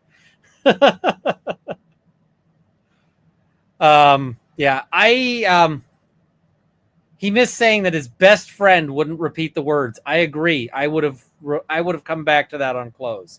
Words so foul that his best friend would not repeat them, would not allow those words to come out of his own mouth. Ladies and gentlemen, a lead investigator every investigator is supposed to be objective, an objective fact finder. No bias, no agenda. Michael Proctor went far beyond just insulting Karen Reed. He dehumanized this woman. He betrayed her as a human being. He was fired for this blatant bias. If the Massachusetts State Police can't trust him, how can you trust him with this investigation and with your verdict? And with Karen Reed's life? The lead investigator in a murder trial was never called to testify. Think about that. That should stop you in your tracks. Wouldn't you want to hear from Michael Proctor? Wouldn't you want to hear from the lead investigator in the case? Don't you have questions? The Commonwealth did not present their own lead investigator to the jury, the very jury who is charged with judging the investigation. So he's not asking for the missing witness instruction, but he certainly is arguing the missing witness issue.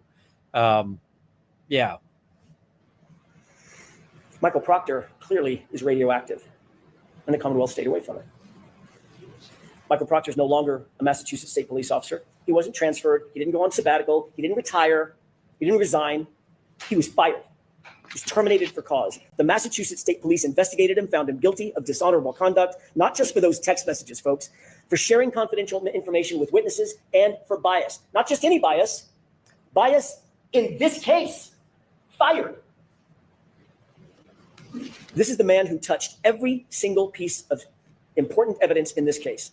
All the evidence that was brought before you in this trial went through his hands one way or another. The shirts, the shards. Remember that when Mr. Brennan gets up and gives his closing argument. The shirts, the shards. All. This is one of the advantages you have when you get to go first, is that you can sort of preempt the other side. And that's what he's doing. He's making it hard for Brennan. And he's setting Brennan up to have to argue a bunch of different things. He's setting him up to have to deal with all these issues. All in Michael Proctor's possession. Mr. Brennan and the Commonwealth, I think, have pinned their hopes on some microscopic pieces of, or close to microscopic pieces of plastic that were claimed to have been scraped from the hoodie several months after the fact. What he failed to ask every single witness is who had access to that shirt and who had access to those taillight fragments. And the answer is it was Michael Proctor. Not for days, not for weeks, for months on end, for months unaccounted for, before they were submitted to the crime lab, before they were ever scraped. Just go look at the chain of custody documents. You've got them. Why didn't Michael Proctor give those clothes to Maureen Hartnett with the crime lab when she was at Canton PD just days after the fact to receive those solo cups? Remember that? Just a few days later, she was there. She drove up. She did the driving to take the solo cups in the grocery bag, which has a ridiculous aspect to it in and of itself as well. Why not just give her the shirts as well? Give her the taillight fragments if any were found at that point. Why hold on to them? What could possibly be a reason? Why wait until March to book those into evidence? Now let's talk about some of the other problems. Why? Lots of time to tinker with things. With the Commonwealth's evidence. As I indicated, there was no blood, no skin, no tissue, no DNA found on a single piece or shard of the taillight that the Commonwealth claims cut and sliced into John O'Keefe's arm. Where is that trace evidence? Where is that biological evidence? The DNA. Where is it? They got nothing.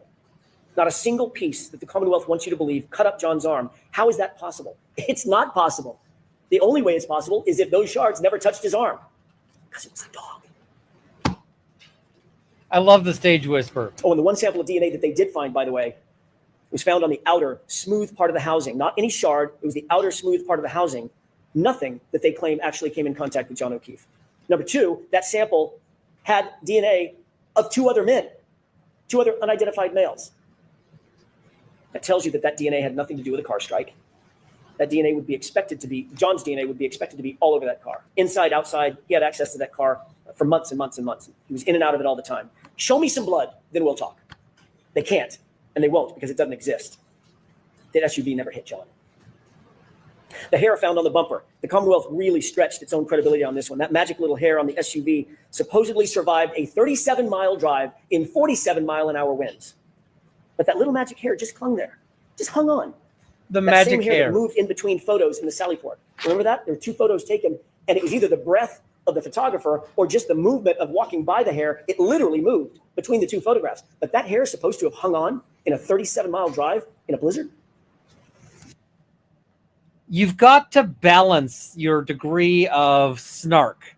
And I have a hard time with this because I have a difficult time balancing my degree of snark. Why? Because I am a snarky guy sometimes, and you have to land it to the right point. And I think Jackson is doing a good job of being snarky and like showing that their argument is, because you want some, right? You want a certain amount of their argument is ridiculous, but you don't want to go too far to where it looks like, you know, you're being, you don't want it to go too far because then you'll alienate, you know, the jury or whoever. So, yeah. The only thing that hair proves that the Commonwealth is embarrassingly grasping at straws. That hair has nothing to do with anything. But it doesn't stop there. There was another revelation at trial, a big one, a huge one, and it came from a very unlikely source. Christina Hanley, a quiet, reserved criminalist who told you something the Commonwealth likely did not want revealed because it's devastating to their case. Absolutely devastating. And it's this. The glass on the bumper didn't match the cocktail glass. None of it. This is critical. Remember, February 11th, Michael Proctor, without any... Of all the pieces of evidence in this case, the one that I'm just like, there is no way to reconcile this that I can think of other than evidence tampering is this one. This is the thing I point to, and I say there is no way for this to happen other than through some form of corruption. So, yeah. Any other person with him, no witness, no supervisor, no other person with him, claims to have found a single piece of glass at the scene. February 11th, single piece of glass, Michael Proctor. Keep that in mind. Interestingly, the glass on the bumper that didn't match the cocktail glass, one piece did match one other thing, the Proctor glass. Those two go together. The only two things that go together from that bumper are the Proctor glass. We know that there's no glass in the taillight. We know that nothing else was shattered on the vehicle. Therefore, that glass had to be placed there. Didn't come from a crash, didn't come from a cocktail glass. So how did it get sprinkled on the back of the bumper? Whose proverbial fingerprints are on that glass on the bumper? My theory on this one is that Proctor was trying to juice the evidence. And I mean, this is my theory. I don't know for certain, but my theory is that he was trying to juice the evidence, picked up some road glass, assumed it must be connected to the accident, and put a piece on the bumper. That's my theory. The only thing it matched was Michael Proctor. What about the Ford Edge and that snowplow driver, Brian Loughran? He observed that Ford Edge parked outside Brian Albert's house at 3:30 a.m. That vehicle was moved directly in front of where John's body was found sometime between 2:30 and 3:30 in the morning. The only person connected to a car of that make and model, Brian Albert. Michael Proctor did nothing to investigate that point. Did nothing to investigate whose Ford Edge was parked in a spot specifically to block the line of sight in the exact position where John's body would be later found by Karen Reed. No one, not Michael Proctor or anybody else, checked it for evidence. No one even asked any questions about it. That Ford Edge, Brian Albert's Ford Edge, completely ignored. Michael Proctor failed to interview obvious witnesses in this case. Why? Why didn't he want to speak to the snowplow driver, Brian Loughran? Why did he falsely claim that no one plowed the roadway that morning? When police dash cam video, you saw the dash cam, it shows plows going back and forth all morning.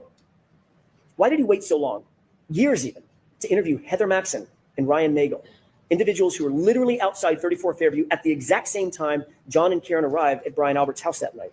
Brian Loughran, had he been investigated or interviewed, would have told Michael Proctor that he drove past the lawn multiple times on January 29th, and there was no body on the lawn.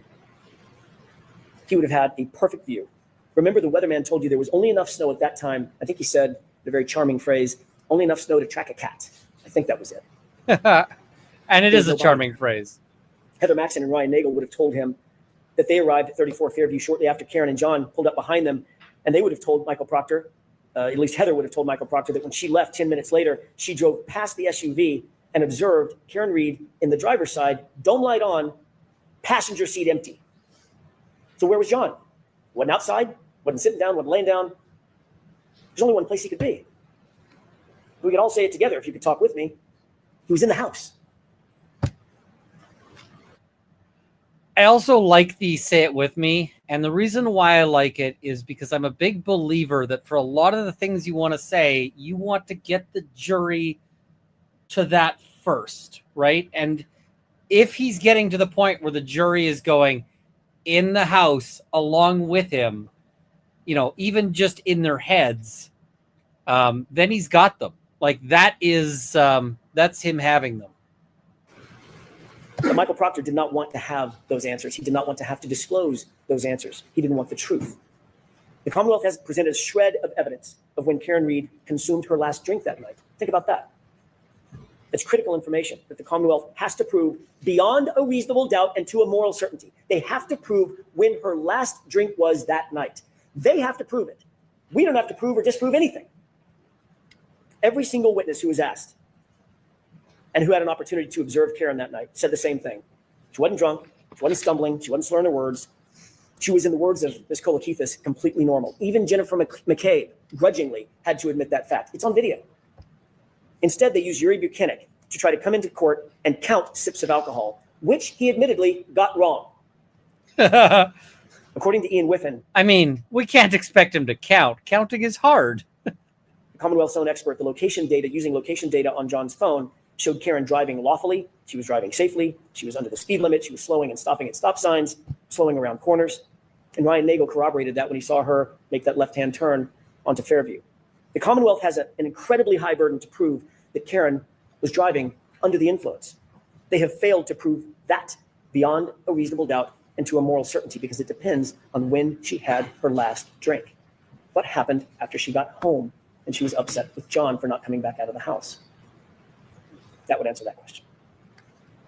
As you well know, no one searched the house for signs of a struggle. Not that night, not the next day. I'm talking about 34 Fairview. Not ever, not once. Not with a warrant, not with consent. They never went into the basement, the stairwells. They didn't look at the walls. They didn't look in the garage. Nothing was ever examined. Nothing was checked for blood. Nothing was checked for DNA. They didn't look for a ledged or ridged surface. Zero.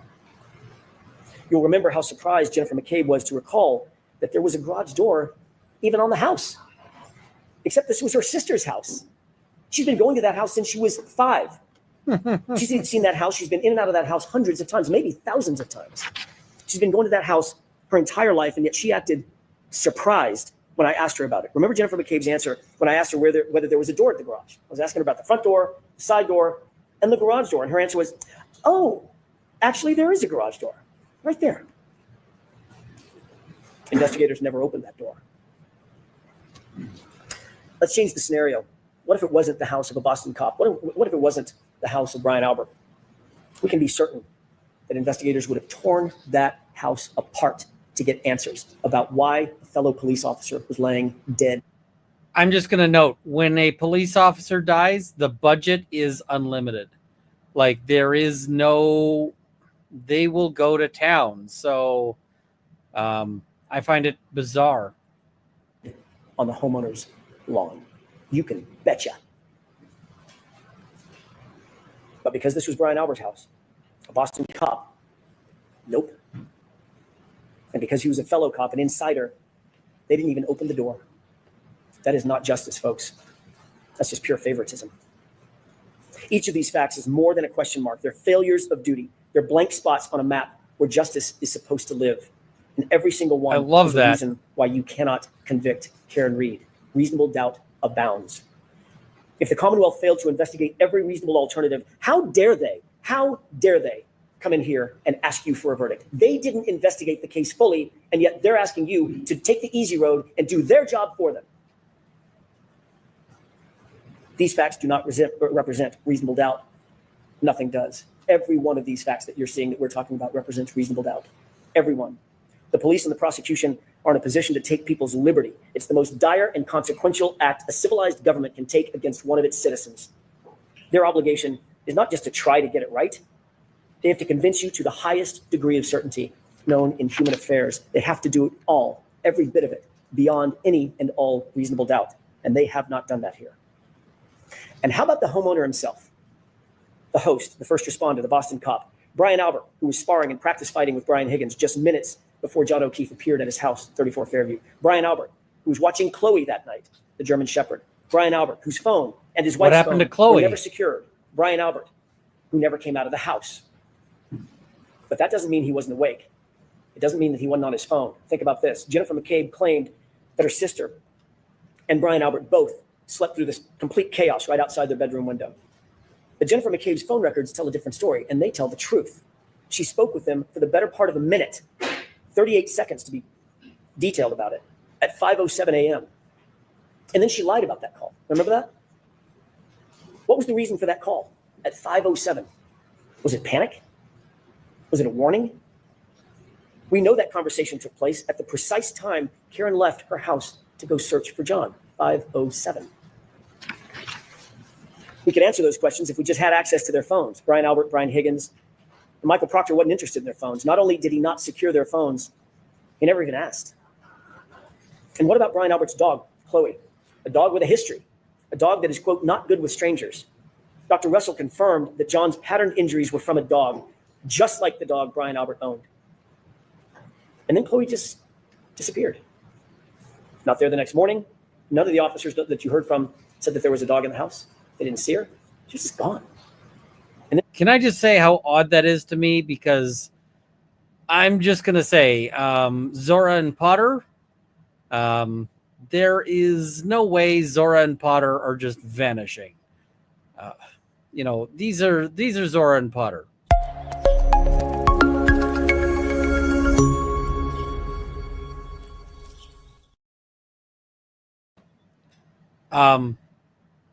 Love those dogs. There is no way those dogs are just disappearing. It's such a bizarre coincidence, right? This dog just suddenly disappears. Nah, bro. Nah. And ultimately gotten rid of altogether. Who gets rid of their family pet? Unless they had something to hide.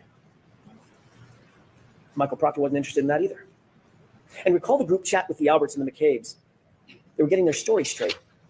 Matt McCabe, whom the Commonwealth did not call in this trial, instructed the group in that group chat, you'll recall, tell him to say the guy never came in the house. Think about that exact quote. Tell him to say the guy never came in the house.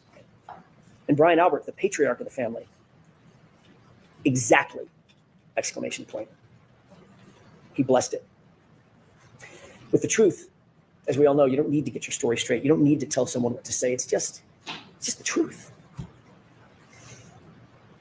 And what about the Google search? A Google search that Jennifer McCabe admitted having made.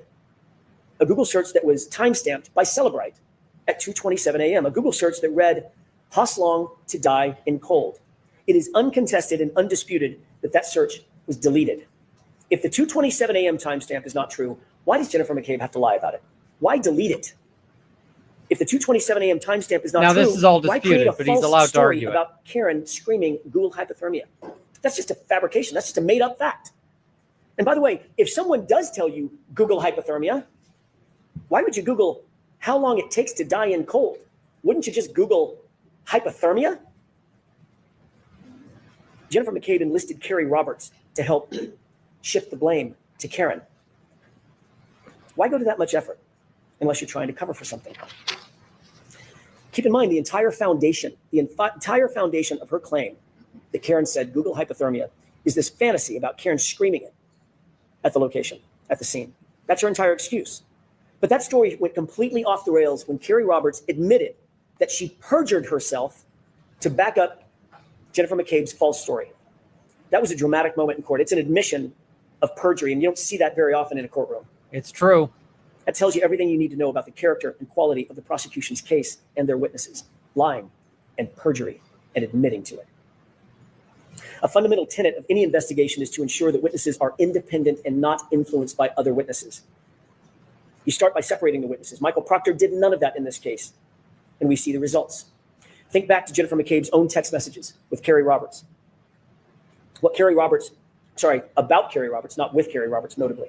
What Carrie Roberts didn't know was at the time she was being interviewed by the police, Jennifer McCabe was, in real time, she was bragging about having influenced Carrie's testimony or her statements to the Alberts and the McCabes. Quote, she's telling them everything, all the stuff. Remember that timeline that we talked about with Jennifer McCabe? That's what she was referring to. She's telling him everything that Jennifer McCabe had put in Carrie Roberts' timeline. The Commonwealth wants you to believe that Karen Reed made a statement at the location, at the scene. I hit him. I'm sure you'll hear that from the prosecution in their final arguments. But their own witnesses contradict that. Jennifer McCabe admitted on cross-examination that her very first statement to law enforcement, confirmed that Karen didn't say anything. She asked, could I have hit him? Did I hit him? Is he dead? The physics and the science answer that question. Could you have hit him? No, you couldn't have. Sergeant Buchanan also testified that the only statements Karen Reed made at the scene, according to his conversations with the first responders, was, could I have hit him? Did I hit him? It wasn't a confession. It was confusion. And Dr. Russell explained that confusion. She told you why Karen Reed or anybody in that position might ask those questions. She was suffering from extreme grief reaction, which according to the evidence can last for years. Even her medical records confirm that diagnosis. It's common to ask those questions in grief. It's common to ask those types of questions in shock. You're trying to make sense out of the nonsensical in the moment. And the Commonwealth has tried to twist those words into a confession. There is no evidence that any officer at the scene ever heard Karen Reed say, I hit him. Not a single police officer at the scene came in to support the Commonwealth's claim. It's not on video. It's not on audio. It's not in a single police report. It's not in a single EMT or EMS report. Nowhere. The fact is, Karen never said, I hit him. You saw the video. Multiple officers were right there. She simply never said it. What did Jennifer McCabe do and not do when she got to 34 Fairview? She would have you believe, I want to set the scene for you, that she's confronted out of the blue with John O'Keefe's lifeless body. Her friend, John O'Keefe. He's bruised and battered. He's bleeding. His eyelid is cut. His nose is bleeding. Karen is screaming at the top of her lungs. Carrie is screaming back to Karen, shut up. Both women begin crying. Both women are giving CPR. There's chaos everywhere. It's building in the yard, just feet from Brian Albert's house, Brian Albert's window. Jennifer calls her sister at 6:07 with all this chaos going on. No answer. Jennifer calls her sister at 6:08 with all this chaos and bedlam going on. Still no answer. No lights come on in the house. In the midst of all this screaming and this chaos, Brian Albert doesn't come outside. Nicole Albert doesn't come outside during this maelstrom. And yet, Jennifer McCabe never goes inside to check on her sister. There's literally no signs of life inside the house. And Jennifer McCabe doesn't take a step inside that house to check on her family. Why is that? Does that make any sense? Right? Everyone would sprint inside the house to make sure that there's no one in there that was hurt or injured or, God forbid, dead. Everyone would do that. But not Jennifer McCabe. The only way that makes sense is if Jennifer McCabe already knew that Brian and Nicole were just fine. That's the only reasonable explanation. And the only way she would know that they were fine is if she knew what happened. But Michael Proctor never explored this incredibly suspicious behavior. Don't you have questions? This would give anyone reasonable doubt. And don't you have questions also about Brian Higgins? Michael Proctor certainly didn't. Higgins had been sending flirtatious and romantic texts to John's girlfriend, Karen Reed. You'll remember I asked Sergeant Buchanan a simple question. Were those texts flirtatious in nature? He refused to answer that simple question. Do you remember that? Quote, I'm not comfortable putting a label on that, end quote. We read the texts. It's not a secret. Of course they were flirtatious. Of course they were romantic in nature. The reason he refused to answer that simple question is telling. It's because these flirtatious texts established a motive for Brian Higgins. Sergeant Buchanan could not bring himself to tell the truth. His bias was on full display. He was covering for another cop. Investigators also ignored Higgins' suspicious late-night visit to the Canton Police Department. That was after a night of drinking, by the way. Why didn't they investigate this? What was so important that Higgins needed to go to the police station at that time, 1:30 in the morning, while drunk, by the way? Why weren't they interested in those facts? Remember, he's an ATF agent. He's a cop, a member of the Blue Wall, and best friends with Brian Albert. He would know that the CPD would be the first to get the call when someone reported John missing or injured. He would know what to look for, what to listen for, to determine if a report had been made and when and what the response was going to be. You saw the skulking through the hallways with his hood up, moving bags between cars, and of course, that late night mysterious phone call on his cell phone, a phone that you don't have and that you'll never see. All of that, and Michael Proctor never gave him a second look. All of that in the Commonwealth, who's supposed to be after the truth, didn't call him to the stand. If you have any unanswered questions about Brian Higgins, that's reasonable doubt. The police didn't interview Brian Higgins on January 29th, 2022, but he was at the police station, as we've just seen. You heard evidence that Higgins and Chief of Police Kenny Berkowitz, also good friends, were in the Sallyport together with the SUV for a, quote, wildly long time. Kelly Dever, another Boston cop, told you that. She also told law enforcement agents that she found it, quote, weird that Higgins could have access to that very sensitive evidence, the SUV. Folks, there is never a situation in which a witness, a potential suspect even, should be given access to the evidence in a case. But that's exactly what happened here. Higgins was given unfettered access to that SUV and its taillight nearly immediately, according to Kelly Dever's statement to law enforcement. And it was at that exact time, the exact moments that Higgins would be at that Sallyport, that the 42 minutes of the Sallyport video is just missing. It's just gone, vanished. Well, that's convenient. Now put in context the condition of that taillight when it was actually seized in Dighton. It was cracked, but not completely damaged. I ask you to compare and contrast Officer Kelly Dever, her attitude, her demeanor. That's all for you to judge. Her attitude, her demeanor, her truthfulness, her motives from the witness stand. Compare and contrast that to Sergeant Nick Barrows. Who's more believable? Officer Barrows is unattached to any of the players in this grand play directed by Michael Proctor. He's truly independent. And what did he tell you? Was the taillight, he was asked, was the taillight in this condition when Michael Proctor picked up that SUV at 412? His answer? Absolutely not. Absolutely not. It was cracked. Now, Brennan's going to try to attack Barrows by suggesting that Barrows is clout chasing. And I was like, oh, that's a choice.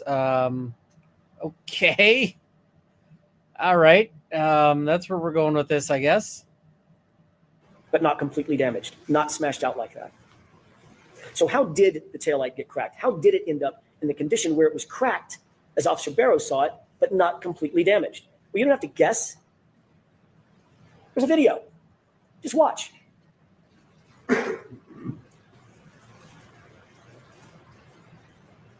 That's how it got cracked. And Judson Welcher's own recreation confirms it. Look at the contact. That's from the Commonwealth's expert. And that further is confirmed by the fact that there were no taillight pieces found in any of the initial searches conducted at the scene. 2 searches, 50-foot area searched. Not a single fragment was found until after Michael Proctor had access to and control of that SUV and its taillight. What does that say about the character and quality of this case? It's revealing what happened here at trial. One of the most dramatic moments probably of the trial, Kelly Dever. How can you trust this investigation when you saw how far a police officer will go? You had a front row seat to the power of police manipulation and police corruption, a front row seat. Kelly Dever was interviewed by a separate law enforcement agency, not a friendly department, not Boston Police Department, not Michael Proctor's MSP, a different independent agency. They still have to tiptoe around this. It's ridiculous. She told those law enforcement agents in a formal interview that she saw Brian Higgins and Chief Kenneth Berkowitz alone in the Sallyport with the SUV.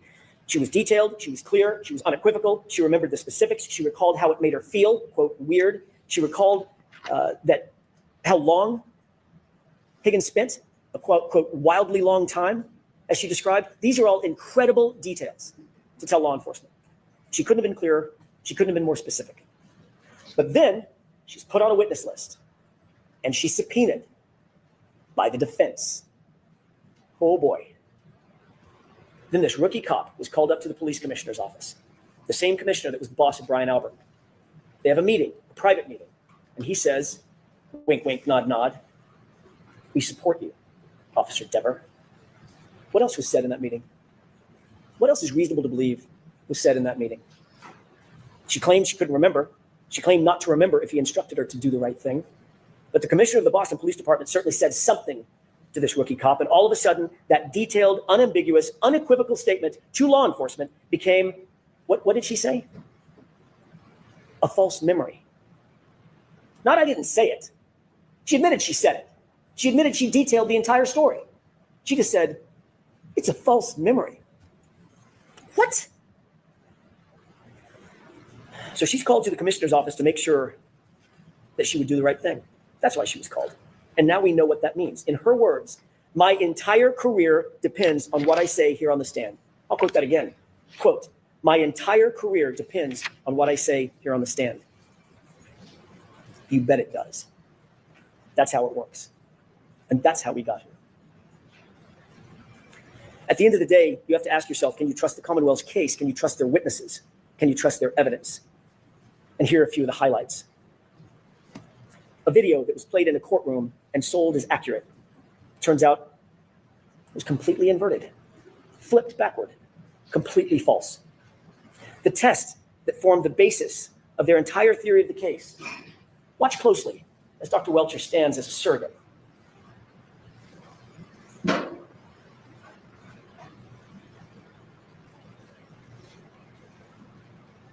Is that a righteous test, or is that a manipulation? Dr. Welcher tried to deceive and fool you by leaning into the car, manipulating the results of his own test.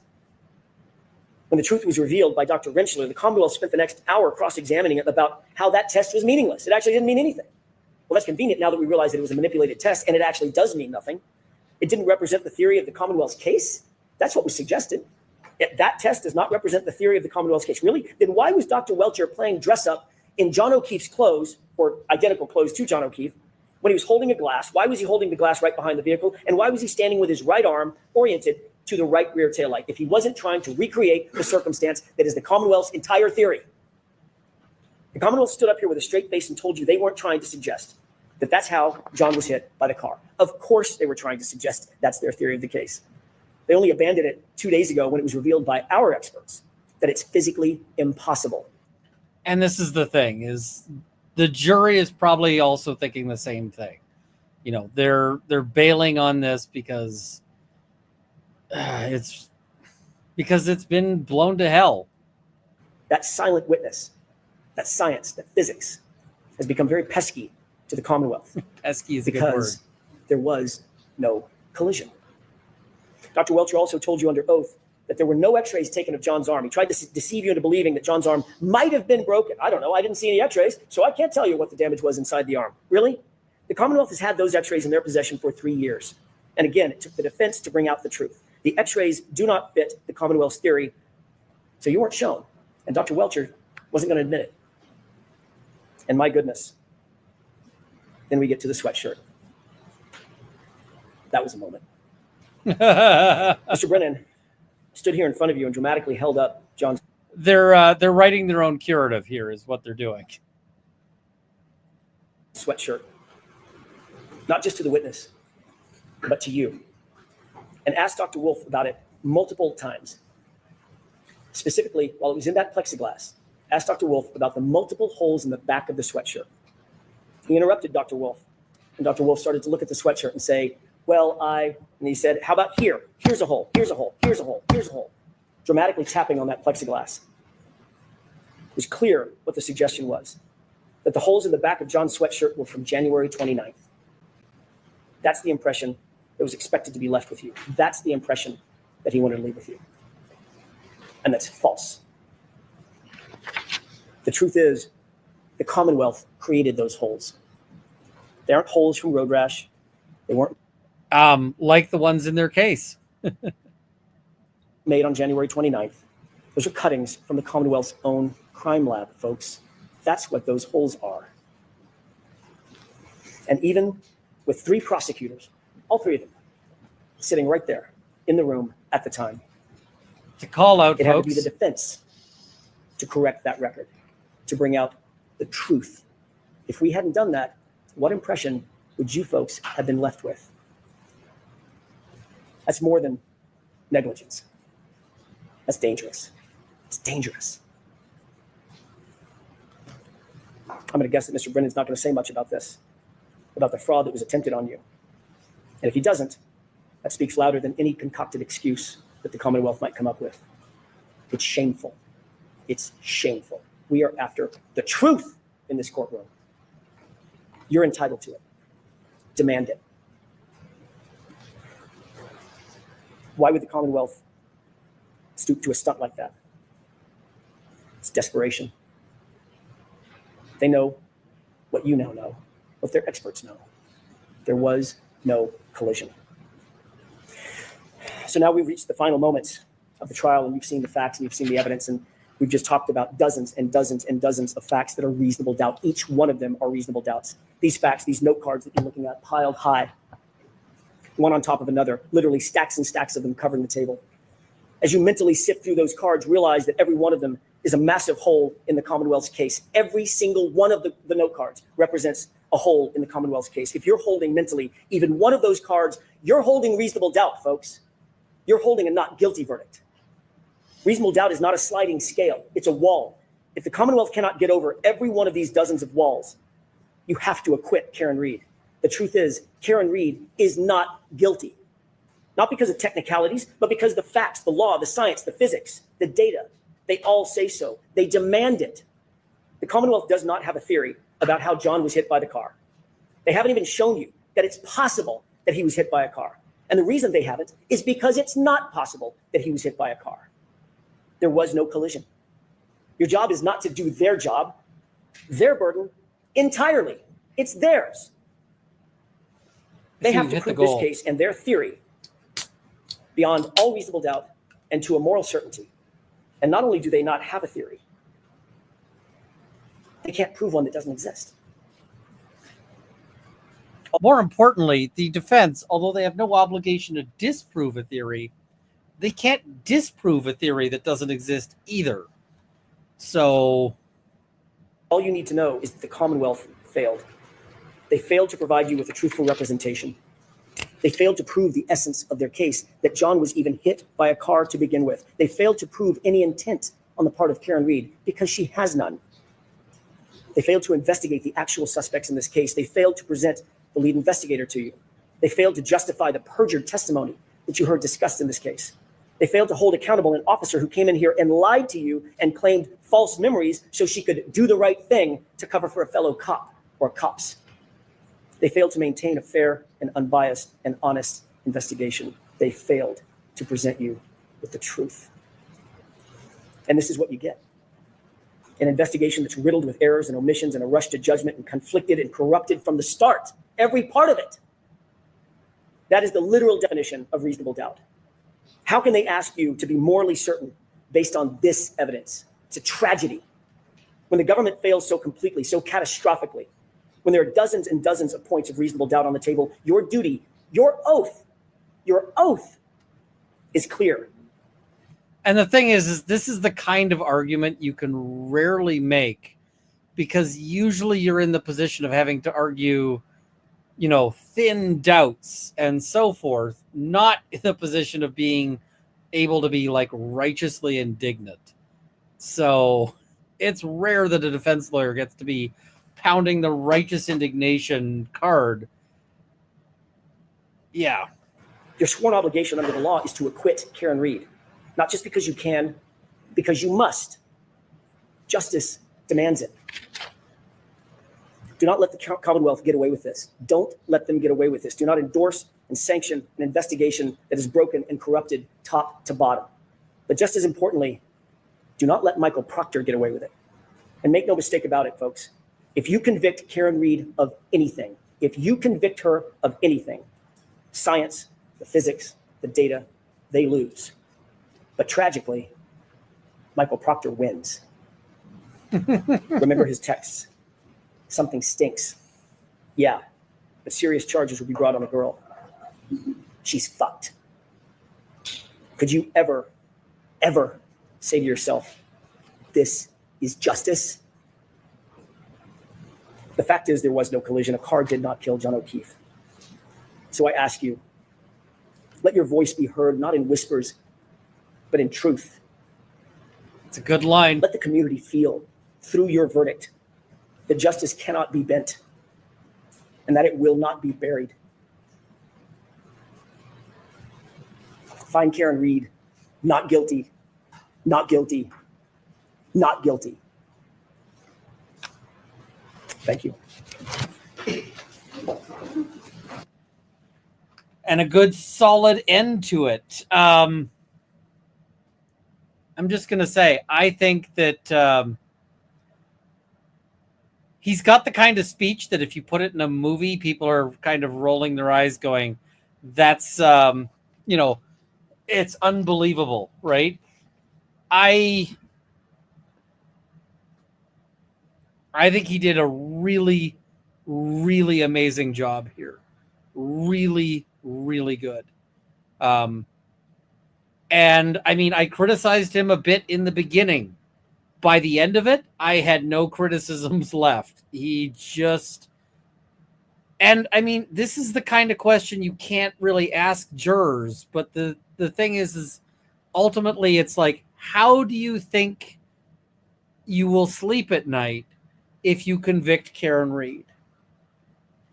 And I really feel bad for the jury because they haven't been following the coverage and so forth.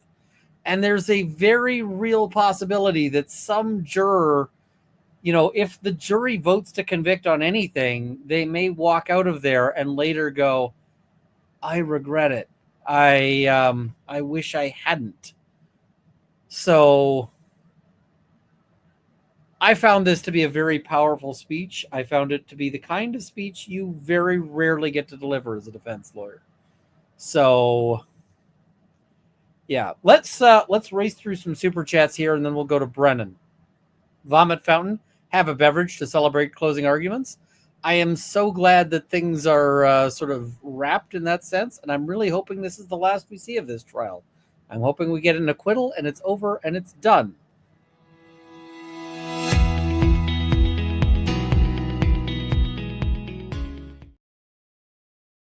Because we're zooming a bit, thank you, Vomit Fountain, and thank you, Rain Man. Loch Ness, looking forward to your thoughts. Cheers. We're going to get to my thoughts on Brennan. Phoenix, this is going to be great. Lol. It is. Nice baby. Cheers to the weekend and closing day. Thank you. Michigan Farm Boy, Brennan, ignore the science and believe me. We're probably going to watch Brennan at 1.5, by the way. Annabelle Feinstein, Jackson seemed organized and logical. I found Brennan annoying but less whiny than usual. That being said, I felt he was disorganized. He was. And I actually think Brennan should have taken, the judge will normally give you some time. They will normally give you a little bit of time to sort of compose your thoughts, especially when you're going second. I think that he ought to have taken it. So, Runkle, unfortunately, the closing that Brennan gave was in response to the one Alan Jackson gave in the previous proceeding, which is not really helpful. He probably did actually study it a bit to prepare. Nancy Druby, in the States, they put salt around the rim. They call it a salty dog. Interesting. Jinx, any idea why defense went first? Thank you for being you. It's just the order of things. Lori Joe Woods, thank you for the YouTube membership. Much appreciated. Mardo, thank you so much. Jaffe, thoughts on if Karen Read wanted the OUI charge added? I'm sure she did. She's a very active participant in her defense, and I'm sure it was discussed with her and that she probably made the ultimate call. Glamasu's list of jurors chosen and descriptions by Jess Machado are in your inbox. Enjoy. Free Karen Read. Thank you so much. Nancy, thank you so much. Lisa C. Love Runkle stories. Thank you. The Evil Weevil. Big thank you, Runkle. This trial has really been tough on the mental health. Big ups to you and Mrs. Runkle for the sacrifices you both made. Thank you. Joy W. Great job with the daily recaps. It was a lot of work and late nights. It is very appreciated. I will be glad to see the end of it for a bit, and then I can cover some other stuff before the next big trial. Spaceball the Viewer, a few space bucks for the goal. Thank you so much. Lisa C., thank you for being awesome. Thank you for being here. Thank you. Bob, I'm lovely. I've got some Bob merch coming soon. DSN, thanks for all the recaps, Ian, and the mods for all you do. Thank you so much. Vomit Fountain, thank you for 20 gifted memberships. Much appreciated.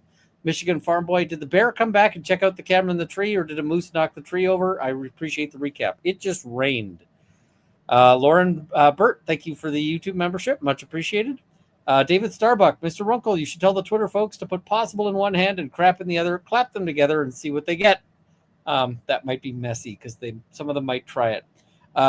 Johnny MH, I found myself tearing up multiple times at AJ's indignation, passion, and clear-eyed recognition of the injustices present in this case. Yep, I found it to be incredibly powerful. Dr. Welcher's well-spread loads. Higgins is in protective custody out of fear of getting murdered by Alessi or Jackson if he lets anyone know where he is, that he can be subpoenaed. I doubt it, but yes. Matthew Mladzinski, I'm hoping I'm getting that. Glad we're finally at the end. It was wild to see my coworkers testify in such a high-profile trial, including my boss, the Crash Daddy. Thank you, Runkle, for helping keep me sane the last few months. Matthew, I have all the questions, but you must have the coolest workplace. That is awesome. I have all the questions. FBI ice cream truck. Yes, and he stalked me, became a cop because of it. Interesting. Equality. Ian, you understand me well. You must be into me. Jay Sand, super chat for support and appreciation. Worth noting, allegedly, Brendan has contracted Canton brainworms. He's forgotten all he promised. Fair trial, rules of evidence, witness testimony, and more. I think he lost the plot a bit, honestly.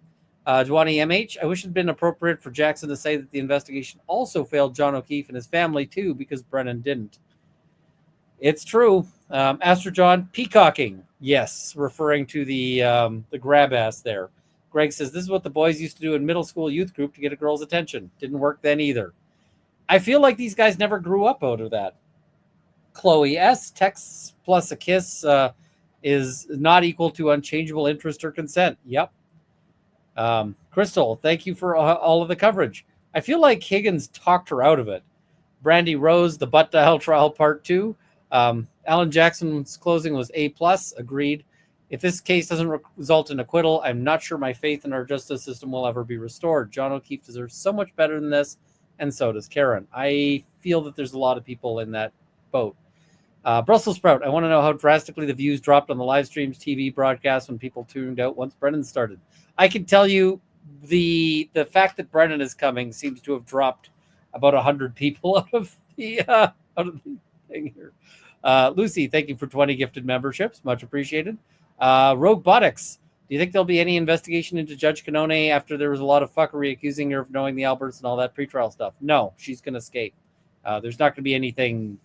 There's not going to be anything. Erica M., Commonwealth theory is if Santa isn't real, then how do you explain those presents under the tree, Dr. Smarty Pants? Except you can't prove there's not presents under the tree is probably the better way to put it. Zed says Dr. Scotty Bello, Dr. Stonebridge, Dr. Wolf, Dr. Walsh, Dr. Russell, Dr. Sheridan, Dr. La Posada, Dr. Wolf, Dr. Rentschler, DOJ, and FBI all said no collision. It's kind of terrifying. Debris field and then 2 red triangles. Thank you for the YouTube membership. That is awesome. Also, we're going to roll this.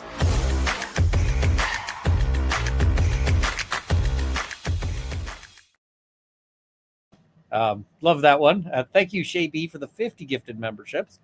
Dr. Welcher's well-spread loads. I don't have a pig carcass around, but for 400,000 buys a lot of pig carcasses if you need them. Shay B, second Runkle live today. Thank you so much. Jin VR, this was a great closing. It is possibly the greatest closing that I've seen. Jamie, at the beginning of the trial, you were worried there was a high chance of conviction this time. How are your feelings after hearing the closings? I'm still worried, but more optimistic. I give her about a 70% chance of acquittal on the big stuff. I am not so sure on the simple OUI. But with respect to the anything involving a collision or death, I give her about a 30% chance of conviction, which is really a great place for her to be sitting. Stacy LeBruno, Hank Brunin was appealing to the jurors that would dig in their heels on guilty and hang the jury or could bully others into guilty. Yes, this is my theory. I don't believe he ever thought he had a case that he could legitimately win. I think he thought he had a case at the beginning, but it's fallen apart around him. Jin VR, to help with the demonetization of great coverage. Yeah, that C word's going to do it for me, I think. May or may not. Disregard, just acknowledging. Thank you so much. Jade, husband, you watch this so much I hear Runkle in my dreams. Hey, Jade's husband. This is awkward.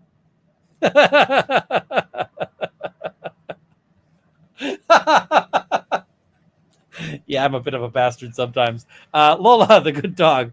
In your opinion, is there any possibility the jury finds Brennan likable or trustworthy? Somebody on the jury might. How often is that opinion aligned with verdict? Often. Thanks for covering. The thing is that the people who are like totally anti Karen Reed think Brennan is the greatest person ever. So, yeah. Light Queen. This does not mean what you think it means. Thank you. Rain Man. Last sound a hair makes before it hits the floor. I'll see myself out. Okay. I'm not sure on that one. M3. Always enjoy your insights and commentary. Snark rules. Sometimes. Thank you. Brentwood Cheek. Cheers. Thank you. Bella Brad for you. If you drink, I drink, we drink. Love you, Runkle. I'm going to miss this community nightly. We're going to have to, there's going to be a Monday stream for, that's going to be a thing. S, thank you for the YouTube membership. Thank you. Joy W, at this point, I don't care about the 227 search. I kind of agree, honestly. There was no collision, so it doesn't matter. Jennifer Adams for Zora and Potter treats. I will make sure they get some. Juani MH, scotch it up. I do have some scotch. I could pour a scotch after this. Right now, I've got a rum mojito. I can embiggen myself, too. Metonymy 1979, not guilty across the board. The only one I'm really worried about is the OUI, but I'm concerned about the others because you never know. The little Jen that could towards the drink for Brennan's clothes. We're going to need some for that. Cat in Virginia super sticker. Thank you so much. Diane G, I support this. Cheers, babes. Cheers. Light Queen, got my first tattoo yesterday in my mom's memory. That's a good reason. It was her birthday and the day she passed 10 years ago. Thanks, Ian and chat, for the laughs and love all week. Light Queen, I'm sorry for your loss, but that's a good reason. Emily Sparkles, cheers. Light Queen, thank you for the 20 gifted memberships. Much appreciated. Diane G, also great to see Rita Lombardi doing Rita Lombardi things in denim today. I don't actually know what the reference is there. Chicken Shite, I have 3 outhouses in my property up north of Thunder Bay. One has horrific unicorn painting in it. It's a crowd favorite. Lol, thank you for being cool for us. I am working on getting some really interesting stuff for that. Wait, what? I'd go to jail before disappearing my dogs, right? Like, I'd fight for Zora and Potter. Alessi's fantabulous lexicon. Feels to me that Helen Jackson was prosecuting the Commonwealth. He had the passion, conviction, and integrity that Hanky lacks. He was in an interesting position for that. Tammy Lynn, this is a Super Bowl equivalent closing, and Jackson hit all the field goals. I will assume that makes sense because it's sports ball, and I'm not good at sports ball. Terry Lynn, thank you so much for the super sticker. And I have to roll something I haven't rolled in a while. I think I still got the bumper. Here we go.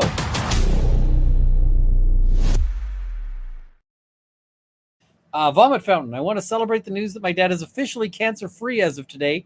That is excellent news to celebrate. And wanted to thank you for your coverage of this case. Thank you so much.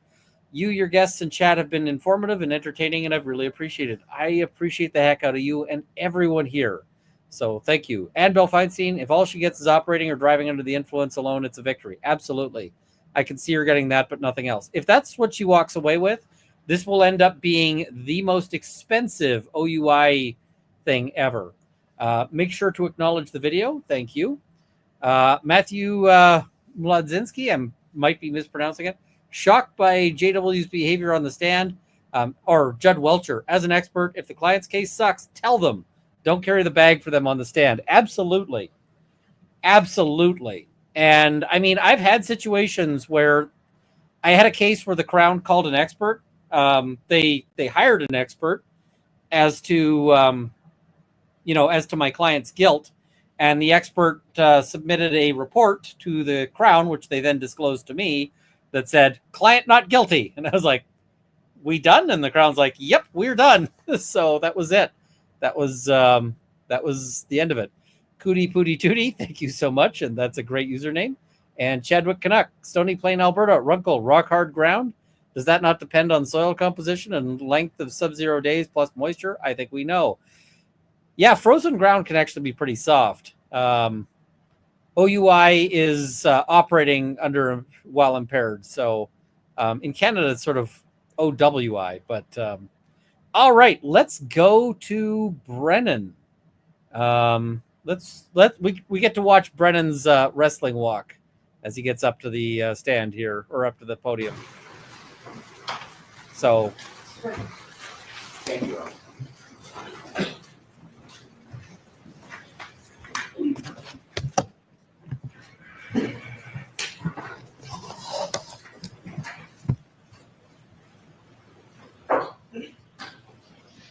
So what Brennan was doing there, and we're going to take this up to 1.5. What Brennan was doing is he was moving the podium to be out of the way so that he is unobstructed in front of the jury. I actually like that move.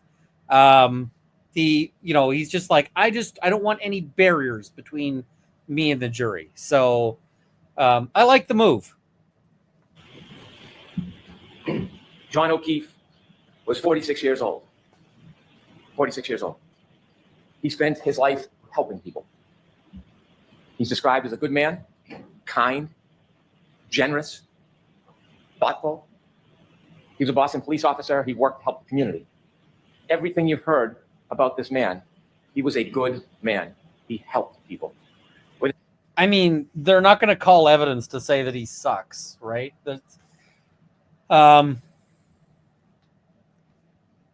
You can already see here that what he's doing is he's hammering on the emotion, right? He's hammering on the emotion.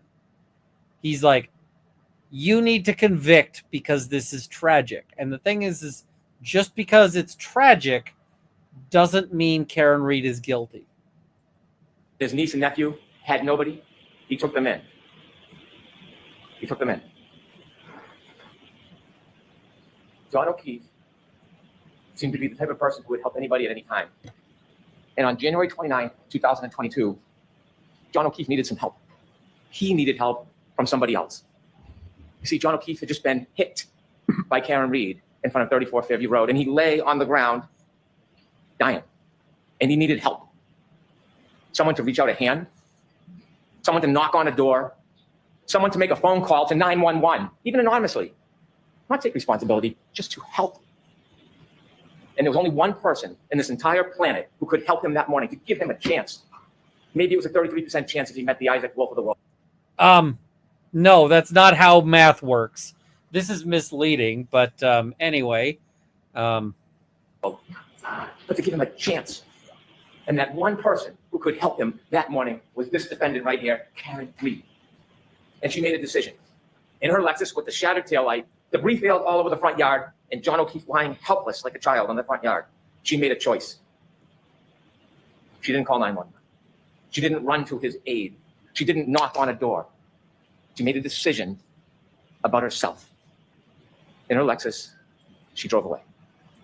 And the thing is that the evidence we have, the medical evidence, is that it wouldn't have mattered, assuming you believe that she hit him, that it wouldn't have mattered if you, like, it wouldn't have mattered if he was literally in a hospital at the time, right? It was just a lethal injury. She was drunk. Also, Matthew, ask your bosses if they'd like to come on the channel, because I would love to have them on the channel if they're down. 100% would love to, but she hit him and she left him to die. She was drunk. She hit him and she left him to die. Before I go So he's trying to do the repetition thing, and it's like, yeah, I don't know if it works as well for him. go through in detail the evidence, let's talk a little bit about the evidence as a whole. She was drunk. She was drinking that night. She was drinking McCarthy's with John. She was drinking at the waterfall. Her blood was taken. The samples, the retrograde analysis, almost 2 to 3 times the legal limit. She was drunk. She hit him. The timeline in this case is beyond dispute. You can accuse, assault, characterize, malign, twist. The timeline doesn't change. It is data. Data is data. The black box, I'll the have to forensics from the scroll SD up. card. We know exactly step by step where they were. We know in that window she hits him because he never moves again. His healthcare data, the temperature on the battery of the cell phone, the physical evidence, the debris field, the DNA, the hair, and then she left him to die. He had a basal skull fracture. Count Coop, we heard all about it when the back of his head hits the ground and the brain comes forward. Dr. Wolf told us the reason why they have level 1 trauma centers around the country is because people can survive this injury if they get help. That's why they have this care. That's why they have these hospitals. But you got to get help. You got to get help. And if you don't, you develop symptoms, ecchymosis. Oh, that's pneumonitis, fair. Your brain swells, That's fair. and you die.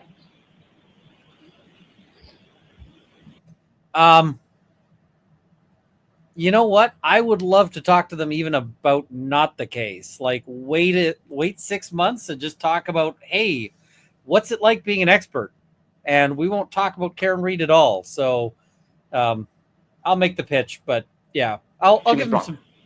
If they want to be left alone, I'll give them some time and then come and make the pitch and just be like, I just want to know what expert stuff is like.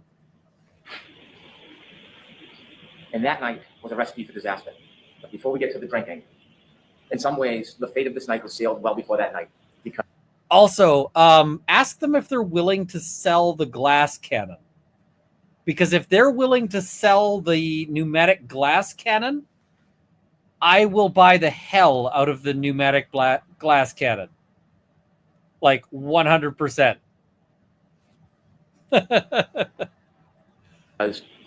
John O'Keefe and Karen Reed were in a toxic relationship. This relationship was crumbling. We hear lovey-dovey, and it was crumbling, and we know it. And we know it because a month before, his niece Kaylee talks about when they went to Aruba. It should have been a wonderful event. It was discord. It was fighting. It was aggravation. And when they got back, the discontent was palpable. Miss Reed reaches out to Brian Higgins, text messaging. The discontent was so palpable that everyone there couldn't notice it. Yeah, okay. John O'Keefe, the relationship is crumbling. And you heard a little bit about what that relationship was like. Bet I can get that into Denise told me Canada. When there was an argument, John would do what John does. He would walk away. She described to you one time to get away from the scene. He walked into his bedroom, but the defendant wouldn't let it go, pounding on his door, having to get the last word, never letting go of the fight. Kind of mirrors what happens on January 29, 2022. And maybe outward appearance, they got along. Maybe sometimes quietly they got along. But behind closed doors, relationships have up and downs. We have a bird's eye view into the relationship on January 28, 2022, because we have the text messages. Not so lovey-dovey. The relationship is almost over. The tensions are simmering beneath the surface. They are not getting along. She believes Mr. Keefe is already halfway out of the relationship and he's not into it anymore. You will read them, you saw them. This relationship was unstable and at its end. And so fast forward that night. That night, after this discord, after the arguing, they go out and what do? They drink. And they drink a lot. So he drinks a lot, and Karen Reed drinks a lot. You've seen the McCarthy video. I mean, everybody in Canton drinks a lot. The other thing as well, I'm just going to note, I don't think Hank is playing to win. I don't think Hank is playing for a victory. I think Brennan right here is playing for a hung jury. And the reason why I think that is he's going hard on the emotional arguments, and he doesn't seem to be super concerned about being persuasive. I think what he's doing is he's basically retreading things for people who are already inclined to vote guilty. And what he's doing is he's weighting it down emotionally. And what he wants to do is he wants to identify that if there's 2 or 3 or whatever else jury members who are inclined towards conviction, what he wants to do is he wants to say, You cannot listen to anyone else. This is too important. You need to get emotionally dug in, and you need to refuse to consider anything else. And Matthew, if you can send me, if you can arrange to send me one, I would be so thrilled. Seriously. But if not, I will just be envious. I think that they are. I think that what he's trying to do is lock in those jurors and to keep them from possibly ever flipping, right? And so I think he wants to lock those people in and keep them from and I think he's playing for a hung jury. And he's playing and the thing is from the perspective of Brennan playing from a hung jury, this is a very effective close. You don't like it as people who are like my chat. I get you're mostly, you're sitting here and you're mostly, towards acquittal. This closing is not directed at you. Also, Matthew, you have an open invite if you ever want to come on and talk about being a nerd. And I mean that in the nicest way. I think he's looking to and the thing is at this stage, Brennan is looking at a case that looked really good from the beginning. He was sitting here at the beginning of this and he was just like, I got the catbird seat. It's going to be awesome. I can just sit here. I've got all these really great experts. And then things blew up in his face over and over and over again. Burgess with his resume that is his CV that is imaginary. We've got, Welcher did not fare well on cross-examination.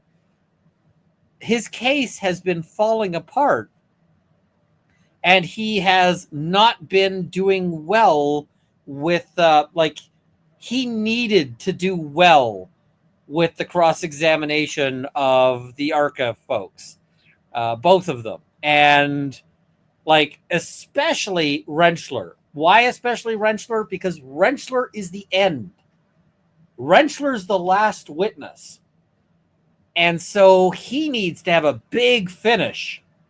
And he does not get a big finish. He just doesn't. He gets a wet fart at the end.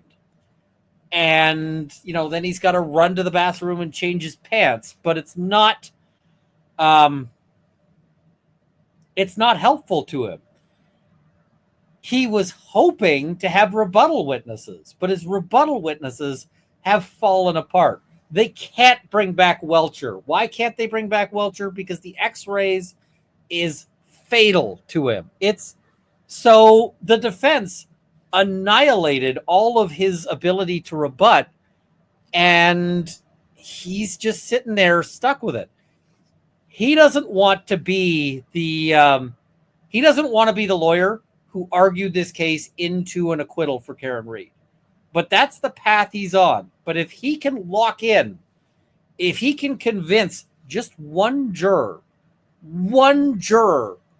to not be willing to consider anything other than guilt, because he is, then he gets his mistrial and he can say it's not my fault. I've also heard this rumor. Also, didn't Aperture cut bait and refuse to come back? I've heard the rumor that Aperture has refused to come back. I don't have confirmation on it yet, but I have heard it from a source I consider to be very reliable. And so there is the possibility that Aperture just said, nah, bro, we're not returning, which is also bizarre because, your expert refusing to return is just absolutely insane to me. absolutely insane.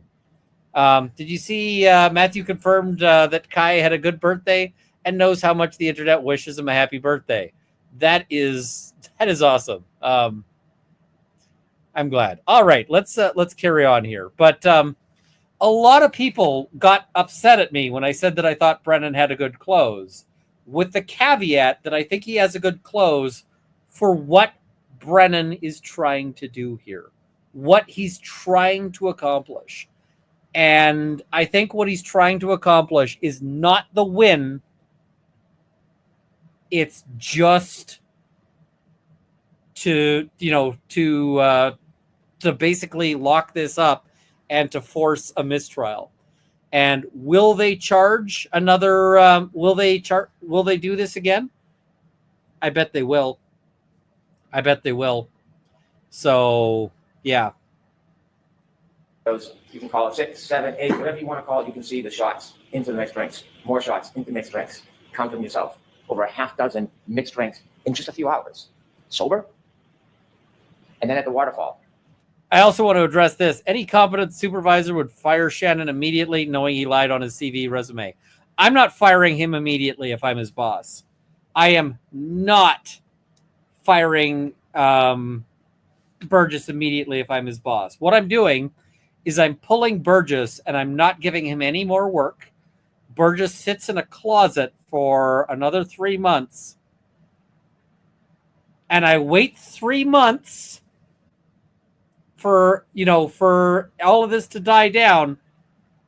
And then we congratulate Burgess on moving on to other opportunities at somewhere the fuck else. Right? That's how that works. You don't fire him that immediately. A shot, a mixed drink. Now, it was brought up at the waterfall that there was some type of discord between Brian Higgins and John O'Keefe. They knew each other. They were friends. Brian Higgins' conduct of speaking to Karen Reed is not honorable. It's not. But they were friendly. There was no adversarial relationship. There was no anger between them. What we heard is they barely greeted each other. Can we have slide one, please? At the waterfall bar, when you see John O'Keefe come in, here's him barely greeting them. That's him, Mr. Higgins, barely greeting each other. Reality sometimes is different than argument. This is a celebratory move. Take that down, please. Celebratory move. A bunch of friends. They're playing around. They're hugging. They're grappling. This is a fighting technique for a murder 2 hours later. Is that the story? They're practicing their moves to murder John O'Keefe. No, that's not the story. But, pull the other one. In the celebratory mood, you don't see any aggravation or animus between Brian Higgins and John O'Keefe. Inevitably, the next morning, Karen Reed is brought to the hospital and they take her blood. Now, the government doesn't have to prove that she was drunk. It is either that she's over the legal limit, 0.08, or she had enough alcohol to affect her ability to operate a motor vehicle safely, but you will know that she was far beyond the legal limit. After the retrograde analysis, almost 2 to 3 times the legal limit. Almost 2 to 3 times the legal limit. Now, it's been... Okay, but the problem with those retrograde analyses is that it assumes that she doesn't drink a single thing after she leaves the bar, which, yeah.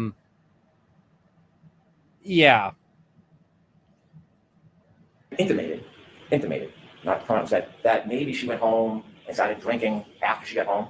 No evidence, mind you, no evidence. And that somehow that is why she had a high blood alcohol level. It's not appropriate for me to comment on the credibility of another attorney's argument, so I won't do that. But Karen Reed will do that for her. Oh, let's look at this. That is why she had a high blood alcohol level. It's not appropriate for me to comment. Almost 2 to 3 times the legal limit. Almost 2 to 3 times the legal limit. Now, it's been intimated, not promised that maybe she went home and started drinking after she got home. No evidence, mind you, no evidence. And that somehow that is why she had a high blood alcohol level. Yeah, who's got the requirement to prove that she didn't? It's not appropriate for me to comment on the credibility of another attorney's argument, so I won't do that. Objection, because that is commenting on the credibility of another attorney's argument. Come on, right? You know, I'm not going to say Brennan's an asshole because that would be inappropriate. What is everybody like? What does everybody hear when I say that, right? But Karen Reed will do that for her. So if we listen to slide 2, she'll tell you exactly what she thinks about that claim. My alcohol takes probably about 5 or 6 or 4. The drinks that they reportedly had more parties just where it was most of the alcohol was the Most. black time. It tasted just like all soda water with blue lime. Slide 3, please. What about the word most in there, sir? I wouldn't have gotten on the expressway. I wouldn't have gotten on the expressway at 12:15. It was quiet. The roads were very quiet. You can see on the videos. And I was going, you know, when I had drinks in the driveway, it was very extra slow. Like, I go like my alerts aren't as sharp as they should be. But I shouldn't be driving. On that, they could probably establish the OUI. Just on that. So, You think she drank when she got home? When they leave the water. do you have the burden of proof beyond a reasonable doubt that she didn't, sir? Because, oh yeah, you do. Waterfall bar at 12:12. You see a video, you have it in evidence. There's a still photo of John O'Keefe holding a glass. Not from the Albert's home. He didn't sneak into the house in the cupboards and grab a glass. From the waterfall, you see him with a glass, and in it is a straw. Take a look at that picture. And now from 12:12 on, we virtually have a historian in the data that tells us exactly where he went, exactly step by step where he went. And how do we have that? Well, we know the defendant's car had a black box, and Judd Welcher, Dr. Judd Welcher, took the data Why does he say Judd Welcher so much? Okay. from the black box and downloaded it so you can see the movements and the triggering events. And then Shannon Burgess, well, you don't like what he says, don't attack the data, attack the man. He can be mocked for his LinkedIn profile or his unupdated CV. But what he did, Or the fact that he's lying on his CV, or the fact that he's been pursuing a BS degree for 17 years, which, you know, at this point, it's just a BS degree, right? So is he found a key critical piece of this case that did not exist before. He found it recently. It was that SD card, the SD card that everybody missed, including the defense expert. Everybody missed it. So as much as you want to make fun of him, Shannon Welcher found the key so that we could have the time and date and location coordinated for an impenetrable. I mean, maybe don't tell everybody that your key witness is mockable. Timeline that can't be broken. That's what Shannon Burgess did. And so we know on the way from the waterfall to 34 Fairview, Ms. Reed is driving drunk. Mr. O'Keefe is in the passenger side of the car, and they're heading their way to 34 Fairview, and they get lost. And now we have more data because John O'Keefe has a cell phone. And I said at the beginning, it is a historian. It doesn't suffer from bias. It doesn't suffer from prejudice. It doesn't suffer from memory loss. It has data on it. And he puts on Waze, high location data, as Ian Whiff would say. And it tells you second by second the speed, the location, the movement. That's what it does. And he has healthcare data on that phone. The healthcare data separately shows his movement. And that is critical. It is critical because it not only shows his movement, it shows when he does not move. That healthcare data is critical. And it's not subject to bias. It's not in dispute. There's no other contrary evidence. It is data. On the way to 34 Fairview, alcohol fuels tension. We know that. And we know from those text messages the tension in that relationship. And then there's a trigger. There is a trigger on the way because they're lost. And when John O'Keefe calls Jen McCabe for directions, Jen McCabe says something that triggers what's going to happen next. Wait, he just used trigger in multiple different meanings, and I'm a little lost here. Little lost. Okay, slide 4, please. Very close to the Alberts. In fact, when Jen was navigating John to the Alberts when I was driving, she said it's near Ashley's house. Ashley and John hooked up prior to John and I dating. And so they travel to 34 Fairview under the duress of this crumbling relationship, fueled by intoxication. We have triggers. Now, we know on their way there, we know from the data, where they went, how they moved. If we look at slide 5, Ian Whiffen showed you a guide. You could enlarge that so please. And it shows you with the healthcare data, it registers as flights climb, but it doesn't mean someone's climbing upstairs. What it means is there's an elevation. And he breaks down the data, the red, the green, if you can move down through the zone. And in the bottom left, that's 34 Fairview. You can see second by second the circles of their route in the 3-point turn on Cedar Crest. That's what you see. At that point, they've left the bar. Remember, the battery temperature was 82 degrees. They're now in a car. It's now 77 degrees. Think about how accurate the battery temperature is, that it reflects the difference between being in a bar and being in a car. They take a 3-point turn at Cedar Crest. And because of Shannon Burgess and because of Judd Welcher, we have the data, and it's a triggering event. Remember, if there's an acceleration past 30%, it registers data on the car, and that's exactly what happens. It's a 3-point turn, and it all lines up with the cell phone after you synchronize the times. It's that simple. It's nothing complicated. There's nothing tricky. There's nothing devious about it. It's data. They do the 3-point turn, and you can match the cell phone clock with the Lexus clock, and when you do, you can reconcile the difference. There's been a lot of talk, a lot of argument, a lot of fights. Shannon Burgess says 21 to 29 seconds. Mr. Disorder comes in. Unfortunately, he wasn't able to actually do anything. He wasn't given the invitation to test the data. He just looked for it and make systems like a Monday morning quarterback. But even he, looking at the data, says, well, it's 3 seconds off or 2 seconds. Monday morning quarterback. I mean, okay, sure. Take the shot. Same window, same time. We have all the arguments we want. They're there. They're together. The data matches up perfectly. Perfectly. And so they make their way down to 34 Fairview Road. They don't stop. If it matches up perfectly, then why did you have to change it mid-trial to do that, right? They don't stop at the driveway. They don't stop. And John O'Keefe gets out of the car. They go to the flagpole, we know for 2 reasons. One, the data. And secondly, Mr. Nagel and Ms. Mason at Cedar Crest, at that intersection before it goes down to the right, they meet. They let Karen Reed go first. They follow behind in the truck. Now, at this point, Mr. O'Keefe has about 8 more minutes before the beginning of the end of his life. And he's in that car. He's in that car for most of it. Because Ms. Mason and Mr. Nagel don't see anybody get out of the truck. Nobody crosses the lawn. Nobody goes to a garage.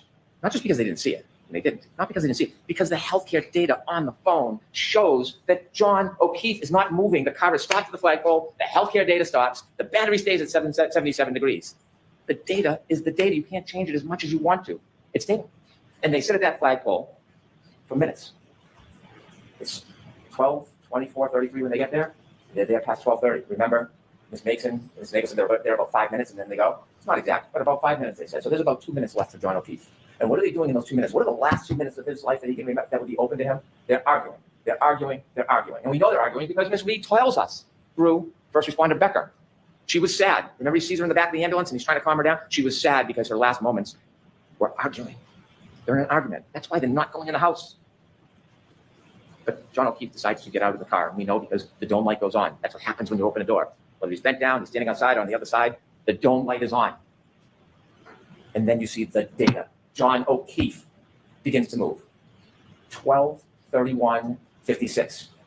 It's the first time he has moved since they got to the flagpole, and it will be the last time he moves in his life. And he moves for 20 seconds. Ian Whiffen said that the satellites, they move, they reconnect, they pull information. He's no longer on high-frequency data because waves are shut off. Now it's more random. It's low-frequency. We would never suggest, and Mr. Whiffen did not claim, based on location data alone at that point, you can tell exactly what John O'Keefe is.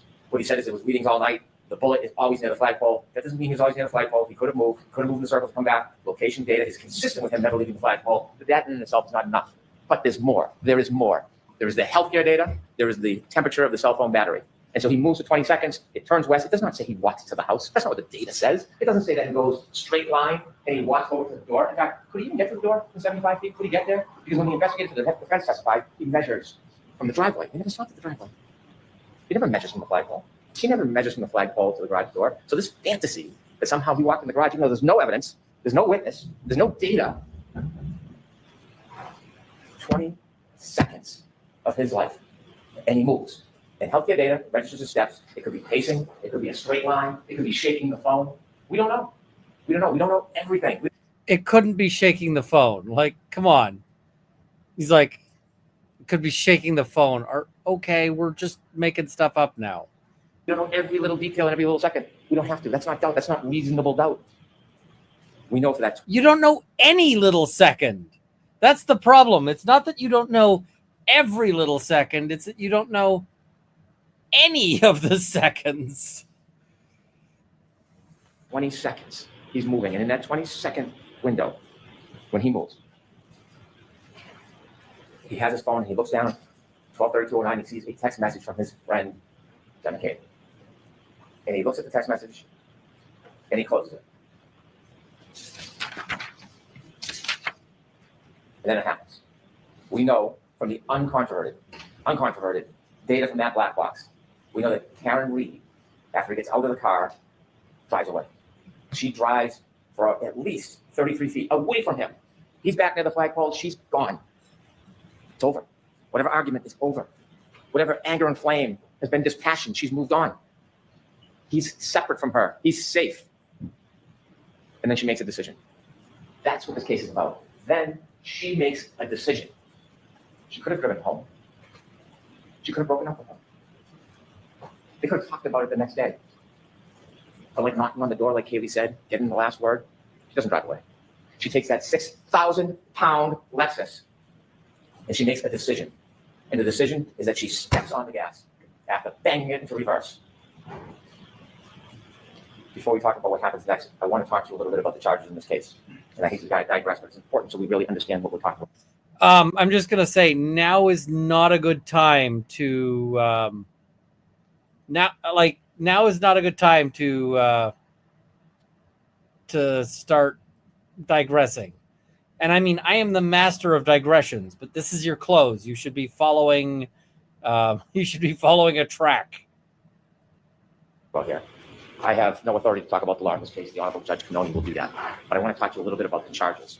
Don't rely on my interpretation of the law. It's the judge who has that special power. But I want to explain to you a couple of things so when you think about what happens next, you can really assess the facts of this case with the charges against Miss Reed. She is charged with second-degree murder. It sounds ominous, it is. By the way, it is appropriate for him to say, defer to the judge on the law. That is appropriate. It's a serious charge, second-degree murder. When most people think murder, they think shooting or stabbing somebody. It's natural to think that. Second-degree murder is different. It's not first-degree murder. I told you at the beginning of this case, I told you that we were not going to suggest or try to prove that Miss Reed intended to kill John O'Keefe. This part should have been at the beginning of his... this part should have been at the beginning. He really should have started off with, his intro, his sad intro, and then go into, here's the standard, because throwing that in the middle of his close is a weird time. And you can tell it's a weird time because you can see Yannetti's face, and Yannetti's face is going, why is he doing this? Yannetti's like, why? That was never part of this case. We're not claiming that. I told you that we were not ever going to try to prove that she even intended to hit him. We never suggested we would try to prove that, and we're not trying to prove that she intended to hit him. We're not. What we are obligated to prove, and what we have proven from the evidence in this case of second-degree murder, is that she intended an act, and that is putting the car into reverse and heading back towards John O'Keefe. She intended that act. The question then becomes, did her conduct create a clear, plain, strong likelihood of death? Late at night, dark, beginning to snow, under the influence of alcohol, knowing where she stopped and left him after an argument, heading back in reverse to the exact spot or right near where she left him at over 24 miles per hour, accelerating at over 75%. You need to ask yourself, are you convinced if somebody does that create a plain and strong likelihood of death? And if there's no doubt in your mind that she intended to hit that accelerator in reverse, and if that conduct will create a clear and plain likelihood of death, then she's guilty of that crime. Whatever the label is, she would be guilty of that crime. Now think about this. Let me give you an analogy. If somebody, maybe a teen or someone young, impulsive, is on a bridge and they see cars going Spider by, put a web and there, they have so a I'm boulder, clearing it with the OG's and they stick. want to throw the boulder off. They're not looking to hurt anybody. They're not meaning to kill anybody, but they throw the boulder off the bridge because they want to see the car break, the thrill. And when they throw that boulder off the bridge and it comes down and lands on the car, and there's somebody, passenger, anybody in that car, and it then goes through the roof and kills the person in the car, did they intend to kill that person? No, they were trying to have a thrill throwing the rock. Did they have the malice to want that person dead? No. I mean, this is a great example for a law school class or like YouTube. I would totally use this for like a YouTube thing. It's bad in a close, though. It's bad in a close. They didn't. But that would be an example of second-degree murder. When you take a boulder and throw it off a bridge, there's a plain and strong likelihood of death. When Karen Reed, in the midst of that tension and fight, after she drove away and was gone, disengaged, when she came back for the last word, in the darkness, the beginning of the snow, under the influence of alcohol, and decided to stop her Lexus, decided to put it in reverse, decided to accelerate 75% in the exact same direction of where she left him, and then hit him, and he died. I suggest to you that is second-degree murder. The other charge, operating under the influence of alcohol, manslaughter. It's different. It's a totally different and separate charge. Was she under the influence of alcohol? And then secondly, did she operate her Lexus wantonly and recklessly in a way that would very likely result in serious injury? When you're under the influence of alcohol and you drive a 6,000-pound Lexus in the heat of the moment at the direction of where somebody is, whether you intend to hit them or not, I submit to you that is wanton. It is reckless. And any reasonable person would think it's very likely that serious injury would result. It's not a matter of intending to kill. It's not a matter of intending to hit. It is the conduct of the operation and the risk that is created. And so those two charges are two of the three. The three is leaving the scene, knowingly, causing death. And we'll get to that. So now, Kurt, sadly, we need to get back to don't make me road pick a left. price. We know from the tech stream data that she drove 33 feet at least, because it only picks up a 10-second window. And when it starts to pick up the data, we know she's driving at a speed. So it's more than 33 feet. We just don't know. And then when she comes back, she covers the 33 feet and 50 more. 80 feet. 80 feet. Over 80 feet. Now, nobody has ever suggested, even Dr. Welcher, when she collided with them. This data doesn't tell you collision. It's a 6,000 There's a pound leave Lexus. button It's that a works for 215 pound man. that. It's not going to show a blip. It could have been in that 10-second window. It could have been 2 seconds after. It could have been 4 seconds after. But it's in that pocket of time, and we know it. We Yeah, know that's it. fair. We reconcile the data with the phone. That 20 seconds is in the same window of that 10-second window coming back. So even if it's a couple seconds later, 4 seconds later, whatever Mr. Sorbo wants, he stops moving. John O'Keefe stops moving. Forever. Forever. Go to slide 6, please. You'll get to see this more closely. And you can't probably see it where you're sitting, but there's important data. Data doesn't lie. And you will see acceleration, 75%. You will see speed, 24 miles per hour backwards. You will see distance, over 80 feet. That's what you're going to see. Somebody needed to fix his tie, and what is it? Kurt says, "If I can't bug my friends from time to time, why even have friends?" Love you, Ruckle. Hey, Kurt, I'll do it. I'm gonna charge you aperture rates for it. See in this data on that night. Anger, although not necessary in any of these charges, anger can be inferred for somebody to come back that hard, that fast, that reckless, that obvious, likely to create a plain and strong likelihood of death. That data tells a story that can't be changed. Can't be attacked. Then why did it change midway through the trial, dude?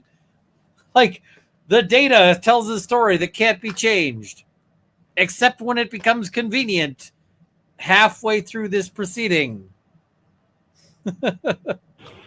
ARCA, they do some crash test dummies. You know what else they do? Texturing data. There's nothing about that data that is uncertain. Nothing. Take that down, please. When Ms. Reed hits John O'Keefe, collides with John O'Keefe. We don't know if he went in the air foot. We don't know if it was how much of a clip it was. We don't know if he stumbled back, but we know there's a collision. There's no doubt there's a collision because her taillight's all over the yard. It's all over the yard. And when he falls back and he hits the back of his head, his basal fracture, he's then lying there helpless. When Ms. Reed leaves, she leaves behind tons of her taillight all over the yard. All over the yard. It's called the debris field. And you've seen videos. You can't replicate the exact contact. You can't because you would need where the person was hit, how fast the person was going, but you know what happened because when you look at the debris field, when a light is broken, it's no different than what was on the front yard. Yeah, unless Proctor puts it there.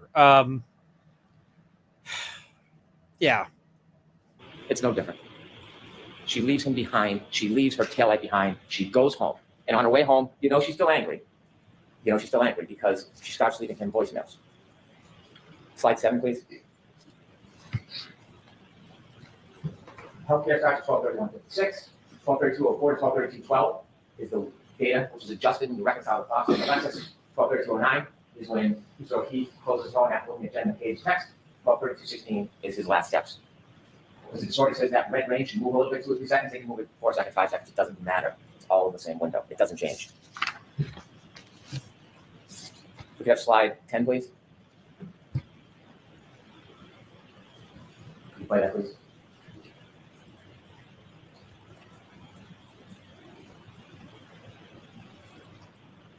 Okay. Each one of those pegs represents 10 feet. You can't place that car where it was in front of Fairview. You just can't. The data doesn't tell you that, but that tells you the movements of that car.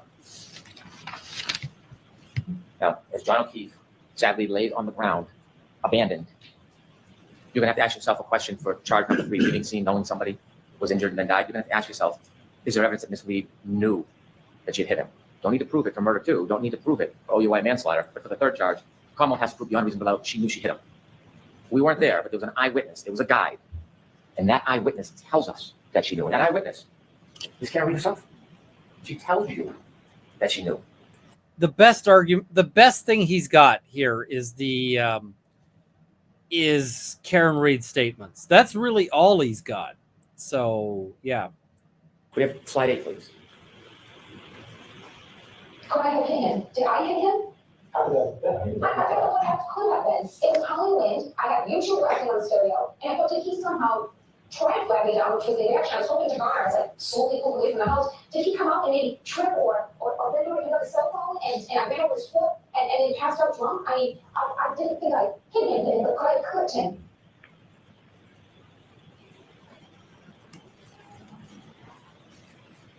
When she left Fairview and left John behind, she didn't think he was mortally wounded. She knew she hit him. She knew she hit him.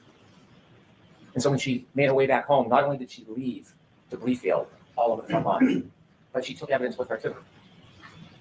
Hair, DNA on the taillight, and she drove back to John's house. And she started calling on the way back, 12:33, just a minute and a half later. And then her messages show her anger. You see, this was John's fault. This was.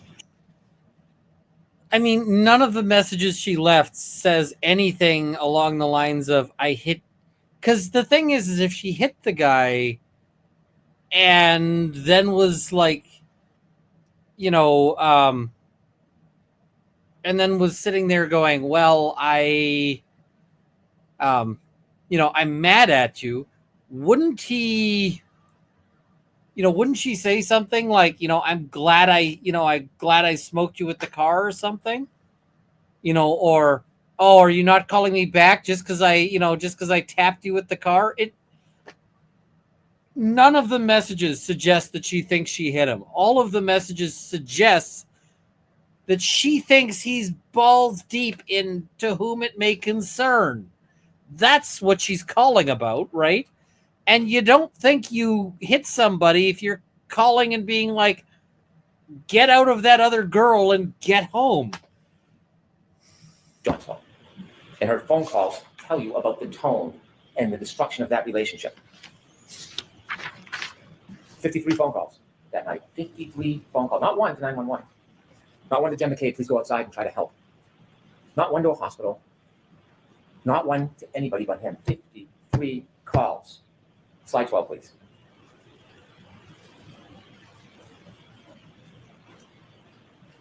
You play voicemail on this?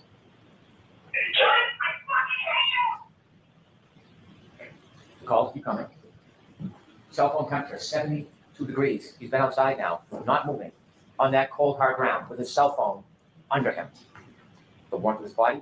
If you think you've killed somebody, you wouldn't be calling, leaving this kind of message. The cold ground, 72 degrees. It tells you the story. As this temperature plummets and that cell phone battery is compromised, so is John O'Keefe. And him and his cell phone alone on that yard. 66 degrees, 12:45. It is plummeting. Ian Whippins taking a phone and putting it in a freezer, not the same analogy. The idea that means that John O'Keefe was in the house, absurd. 66 turns to 61, it's 12:53. 48 unanswered calls from the defendant. He's not in at a party. He's not wrestling with Brian Higgins. He's not in a fight. If he's in a fight, his cell phone would be moving. There'd be healthcare data. There'd be steps. If he got into the house in 20 seconds and his cell phone is found under his body the next day, and how would he get back outside? There would be more steps because his phone is working. The data is the data. There's nothing wrong with it. It's registering everything. The temperature, the movement. He doesn't go in any house. He can't go in any house. His phone never moves again. Voicemail number 2, please. Listen to this. John, I'm dealing with a fucking kid. Nobody knows what the fuck you want. Fucking pervert. Did you hear that? Why would she be calling him a pervert if she hit him with the car? It makes no sense. She's calling him a pervert because she thinks he's boning down with whoever is around town. Nobody knows where you are. It is 12:59. John O'Keefe has been on that lawn for about 27 minutes. She hasn't called anybody else, hasn't spoken, has no information. Nobody's called her. You'll see her phone records. And she says, nobody knows where you are. She knows. She knows. Nobody does know where he is. Except her. Except her. Why is she asking? Nobody knows who you are. She is starting to get panicked because she knows she hit him. Not suggesting she meant to kill him or for him to die, but she knows she hit him, and now he's not responding, and she's getting nervous, and she's getting anxious, and she's getting call after call after call. He's not answering. He's not calling back. He's not even picking up the phone. And we know what's happening at this point. Panic, drunken denial, it's setting in. And so then we see the healthcare data from Miss Reed's phone. She doesn't move after a little after 1 o'clock. She could be sitting. She could have fallen asleep, but she doesn't move for a while. But she wakes up. She wakes up early the next morning. Take that down, please. And when she wakes up, she doesn't call Jen McCabe and say, "Where's John?" She doesn't call Brian Higgins. Has his number. Has been texting her. "Hey, was John at a party with you? Did you see John tonight?" She knows exactly where she is, and she's frantic. So she wakes up Kaylee, that young girl at the time, and she says she's panicked. She can't understand what she's saying. Call Jen McCabe. I actually thought this was his strongest point. That said, the phone not moving doesn't mean shit because, for instance, when I'm doing leather work, my phone doesn't move for like several hours, and it's not because I've fallen asleep. It's because I put the phone down because I'm doing other things with my hands. I thought this was his strongest point here. He's like, she doesn't call any of the people who were at the party and say, "Hey, what's going on?" It's buried in the rest of his shit, though. Call Jen McCabe. Why is she calling Jen McCabe? She calls Jen McCabe. You know what she doesn't say when she calls Jen McCabe? When did he leave the house? What happened last night? No. She calls and says, I know what she doesn't say, which is, I hit him. left him at the waterfall. I left him at the waterfall. See, now it's gone from panic to self-preservation.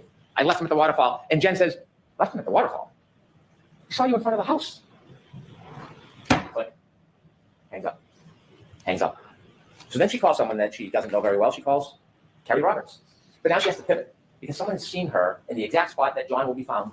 This should have been front and center. He's burying this in the middle of his shit, and this should have been like the main argument. Soon. Whether she's the first one there or somebody else, John will be found. Maybe Lucky missed him. It's a snowstorm. You can't see, but someone's going to find him at some point. So she calls Carrie Roberts. There's no longer she left at the waterfall. She pivots. She calls Carrie. John's dead. I think he got hit by a plow. Why do you think she chose those words? Why did she choose those words? Because she knew that there was a collision with a large motor vehicle, and she had to substitute her 6,000-pound Lexus for another big vehicle. Source. He made it up. I think he got hit by a plow. And so now we have the introduction of Jen McCabe and Carrie Roberts. Phone calls that they probably never, ever wanted. A worse nightmare to get a call like that. And so, if you thought you killed the guy, wouldn't you go and, not call in all of your friends to go be extra witnesses? It doesn't make any sense here. Going to happen, what they're going to see, what they'll never be able to forget. But because the defendant is John O'Keefe's girlfriend, they wake up in the middle of the night in a blizzard. Oh, they're such heroes. The loyalty, the devotion to John O'Keefe. Oh, fuck off. Them and tells them that she wants them to come out. This soccer mom. See, this is not for me. This argument is not for me, and it's not for you. This is for the people who are already super deep into conviction to say you can't do anything else because you will be betraying these heroes. Yeah. Was a perfectly normal life. Gets drawn into this whole farce, and she answers that call. She gets out of bed. The spirit and kindness she displays to put herself in that position because someone asked for help, because that's what good people do. Carrie Roberts didn't know Jen McCabe. They both knew John. They met each other once years before. Carrie Roberts separately at that time answers the call, gets out of bed, drives to go help because they have a common denominator, a common bond. John O'Keefe. And so you hear and see at 5:07, the defendant leaves Meadows. She leaves. And Kaylee is behind waiting. And you see her back up, and John Welch just showed you all of those demonstrations where you can see the unsettled snow in the back, and after the bump, you can see the pieces missing. No taillight. There's no taillight on the ground, all the white snow. There's no crack, there's no break. It's a nudge. It's a nudge. But the taillight has already been broken because when you look at the video, not one little piece, it's still framed, little angle with the light, the brakes are, you take a look, you go to slow it down, you'll see the exact same piece is missing because it's back at Fairview. That's why it's missing. It's not there, it's back at Fairview. And then she leaves at 5:07. she gets to Jen McCabe's about, 5:35, 28 minutes. It's about a 10-minute ride. Where did she go in 28 minutes? Where did she go? We don't know. We don't have data for that. But we know when she gets to Jen McCabe's house, she is. We don't know. Okay, that's great. You're the prosecution. You're supposed to know. Panicked, frantic, out of her mind, screaming, waking everybody up. Jen McCabe comes down. Can't understand her. Going out to the car to try to console her. Why is she so frantic? Why can't she speak? Why can't she say a word? Because John went out and had a drink and fell asleep on a couch? Because John would maybe be cheating on her? What is causing this extraordinary duress? Did she stop somewhere on the way by? Did she just see death? Kerry Roberts comes, take charge. This is an entirely new theory, right? This is an entirely new idea that he has, because he's like, she's missing. We have this missing, time.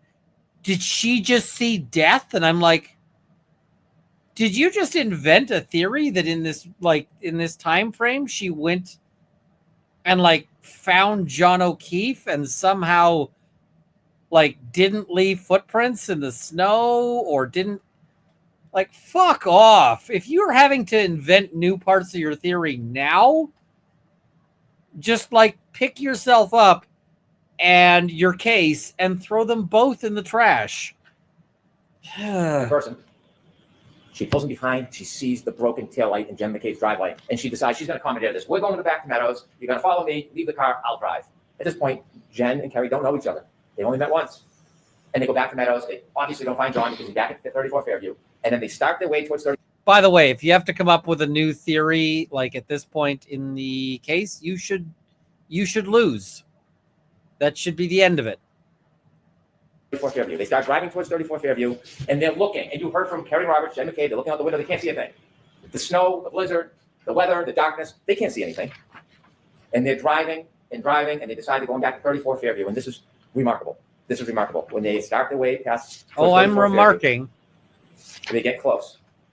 And when they get close, they can see nothing. But the defendant screams, "Stop, let me out." And they look around and they say, "What? Let me out, let me out." She does not see John O'Keefe. She knows where he is. She knows exactly where he is. She knows where to find him. She knows where to expect to find him because she knows where she left him. She tells us. Slide 13, please. Driving Jen's in the passenger seat. And I described this to everyone, so you probably heard this before, but John lived buffalo on the prairie. It was just a lawn in a heat that it wasn't a bush or a hydrant or a dog. It was a weird shaped lump at that time in those elements. And I was looking to find him on the side of the road. I was expecting I'd find him. I mean, he's going to come back to this line about her. And so I was on Twitter just going why is this something that he's writing? Why is this something that, he thinks is super important? And people are like, "Oh, didn't you know that she said this?" I'm like, yes, I know. It comes in the closing. He plays the video. But it's such a bizarre thing to... She's just describing what he looks like. That's it.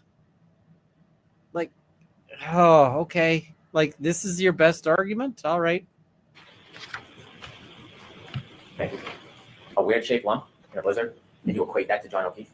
A weird shaped lump, not like a bush, and that is John O'Keefe. She tells us she knows where she left John O'Keefe. And so they go over. This, by the way, is also why you shouldn't talk to cops and reporters or cops. But anything you say can be twisted into something else.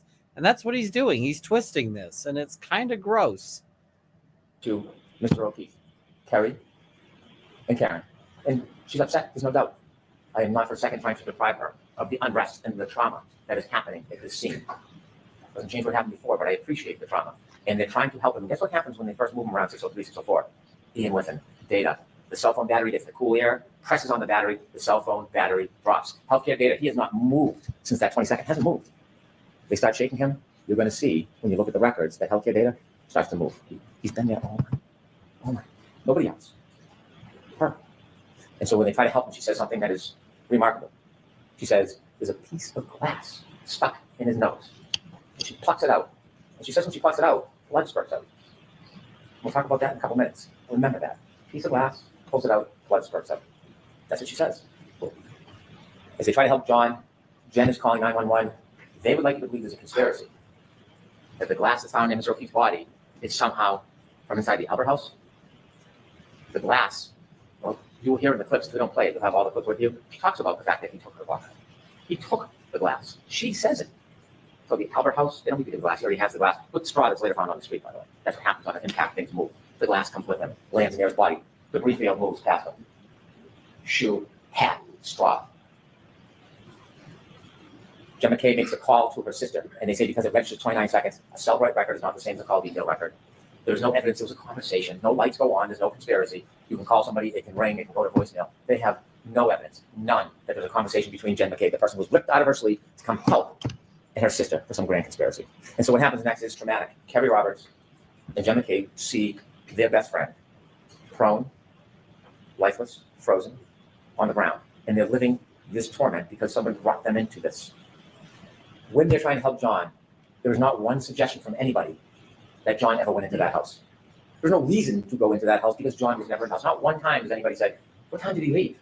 I thought he went in there. Not even a whisper of it because it never, ever happened.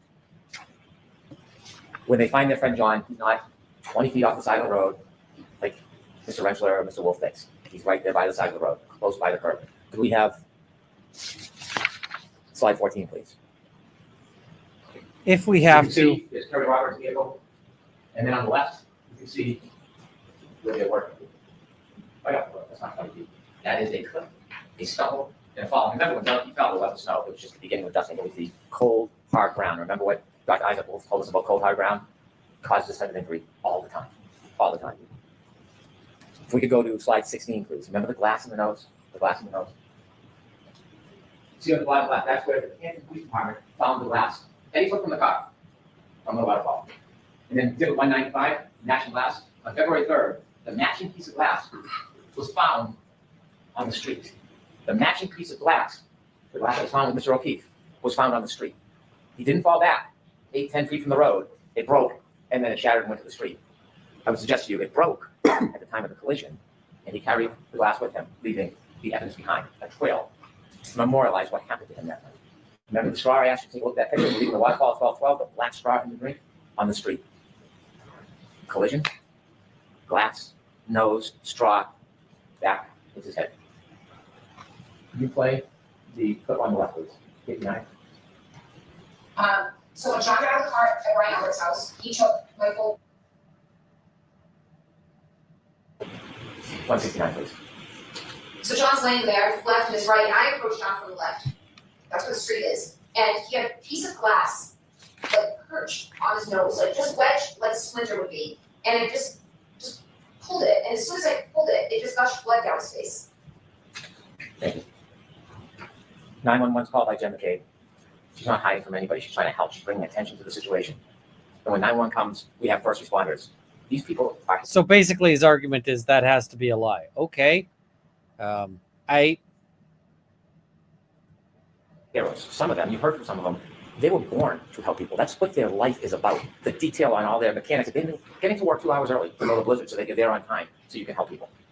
These are the core of our community. Mr. Nuttall, this is what he does. He rushes to go help. He's the first person on his knees. He doesn't know this person from anybody. But to him, it's another human being. This is his passion. Katie McLaughlin, first responder. This is not just a profession, it's her life. Yes, she knows Caitlin Amber. Do you think she went there that night at a party and set up a murder and came back? And so they tell you what happens at the scene. Some things hard to remember, some things people will never forget. When you're in a traumatic incident, sometimes it's something you'll never, ever forget. And Timothy Nuttall remembers speaking to the defendant. I hit him. Memories on his knees. What happened? I hit him. She is now coming to terms with the moment. Her fear is realized. She hit him. She clipped him. She didn't think he was mortally wounded. She panicked. She can't come to terms with it, so she has to bring people with her to face it. And now she's facing the reality of what she had done. And her emotion is overwhelming. I hit him. She speaks to Miss McLaughlin. I hit him. Not that I hit him. Could I hit him? Perhaps I hit him. That was earlier. Now she's recognizing what she did. I hit him. And these people are making it up. Anybody that says anything adverse or inconsistent or inconvenient is a liar or a perjurer or in on a conspiracy. Or is it that these good people who went there for a total stranger to do their duty to help happened to remember that she admitted what she had done. I know that doesn't reconcile with the boogeyman Proctor and the bad government. I know it doesn't reconcile with no DNA on this piece of that piece. I know it doesn't reconcile with everybody setting up the girl. I know that doesn't reconcile. But the reality is you have independent core people who hear her say, I hit him. I hit him. And the attempt is to portray everybody as a liar. But you don't have to rely just on these good people. Although you should. You should. You don't have to, because we have a guide, and it's Karen Reed. Slide 17. So what I said was, did I have, I always said I didn't left. Did I really say this many times as law enforcement is bleeding? I said it. Thank you. I know it doesn't. This is the main argument they have, is her statements. That's her main thing. So, yeah. Fit the theme, the theory, the story, but she tells you herself. She endorses those good people exactly what they had heard. She tells you herself she hit him. It's undeniable, it's unmistakable, it's inconvenient. But the truth has a way of seeping up to the daylight. It can be oppressed and suppressed and pushed down and covered and twisted, but it rises. It rises. And it is not a coincidence. There's no coincidence that Mr. Nuttall and Ms. McLaughlin hear exactly that. She tells you. And Jen McCabe, when she's sitting next to or standing next to Ms. McLaughlin, she tells you that she saw or heard the same thing. Remember what happened to her on the stand when she had the audacity to say, I heard her say it? What happened to her? This woman who never even wanted to leave her home that day, pulled out into the storm to see her best friend dead. What happened when she had the audacity to say that? And now we know that the defendant herself said the same thing. And the funny thing, ironic thing is, you will see in a photo when Ms. McLaughlin, firefighter, was speaking to the defendant, Ms. McCabe was next to her. Ms. McCabe was trying to protect her, trying to shut her up. Don't talk, you're upset, stop saying crazy things. The villain of the story was trying to help the defendant from incriminating herself. Well, you admit that she's the villain, okay. The irony. We have slide 9, please. This is the battery temperature. You're going to have a chance to look at it. If it wasn't so tragic, it is interesting. It is interesting. I mean, this is getting a little scattered and a little all over the map. I'm just like, okay. All right. The 29, 12, 13. They'll leave the waterfall, 82 degrees, 12:22. In the car, 77 degrees, 12:37. About 3.5 minutes after the defendant collides with John O'Keefe, it started to go down 72, 12:45, 66, 12:53, 61. And you see it drop and steady off at 1:36. Remember, cell phone battery under him.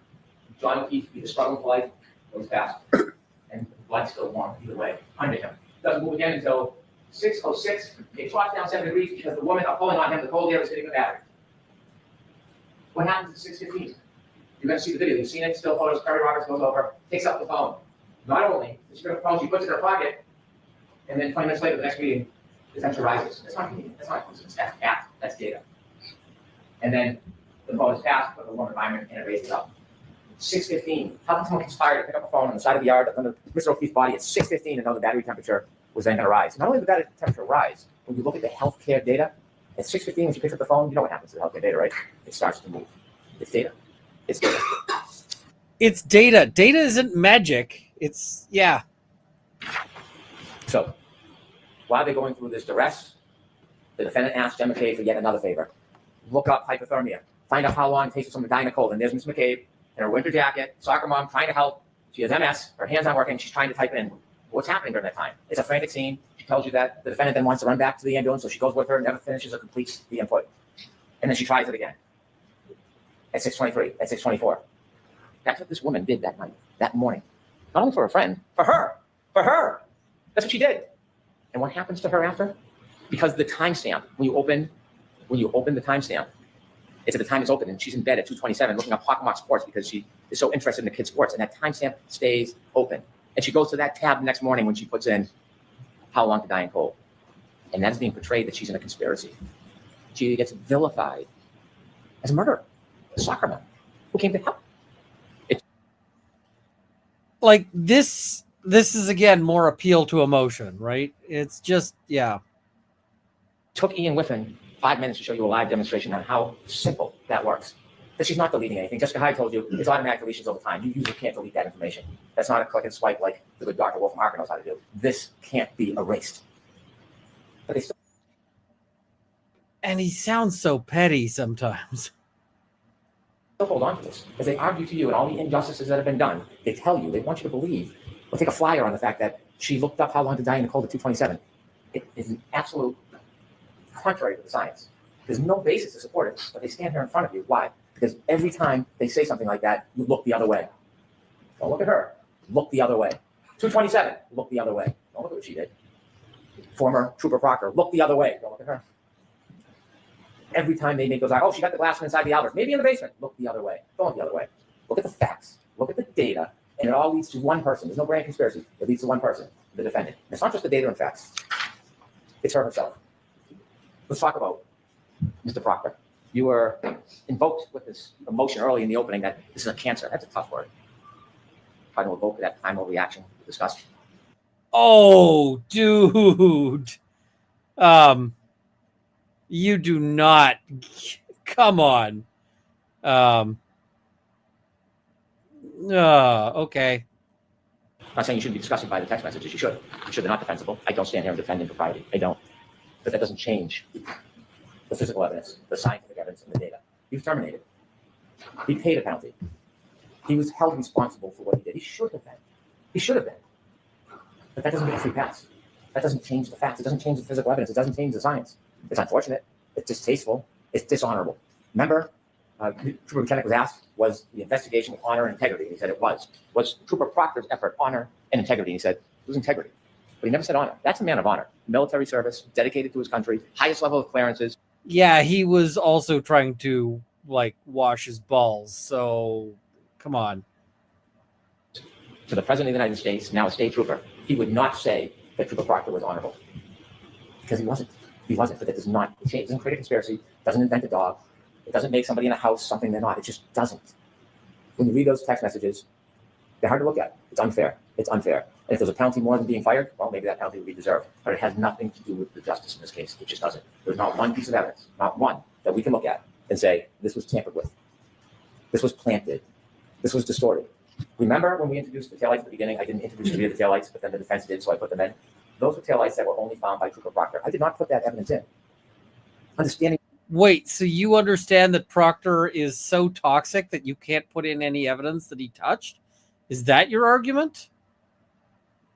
Okay. Those text messages and appreciating the disdain one might have for his comments. Not that there's any evidence of tampering, not that there's any evidence that it was not true, but I didn't put that evidence before you because we didn't need Trooper Proctor in this case. We don't need Trooper Proctor to prove this case beyond a reasonable doubt. That's why I didn't. I mean, you need to explain Trooper Proctor and to deal with Trooper Proctor. You can't just pretend Trooper Proctor doesn't exist. You can't just rehome him like he's some beloved family pet. Oh, wait. Yeah. Use that evidence to you. Now, there's been a lot of talk about planting of taillight. We know the taillight wasn't planted because Trooper Buchanan and Mr. Proctor did not go down to Dighton to see Miss Reed until later in the afternoon. We know from the 507 video, we've seen that. We know the taillight was already missing when she was leaving the driveway. When the good Canton police detectives went to do a wellness check to care for those young children, and they went to the house, inadvertently, they didn't even know it, the dash cam captured the back of the car. The taillight packed with snow is missing. It's already gone. It can't be planted. At this point, Trooper Proctor's still in his pajamas. He's not even on the case. He's not even on the scene. He's been near the car.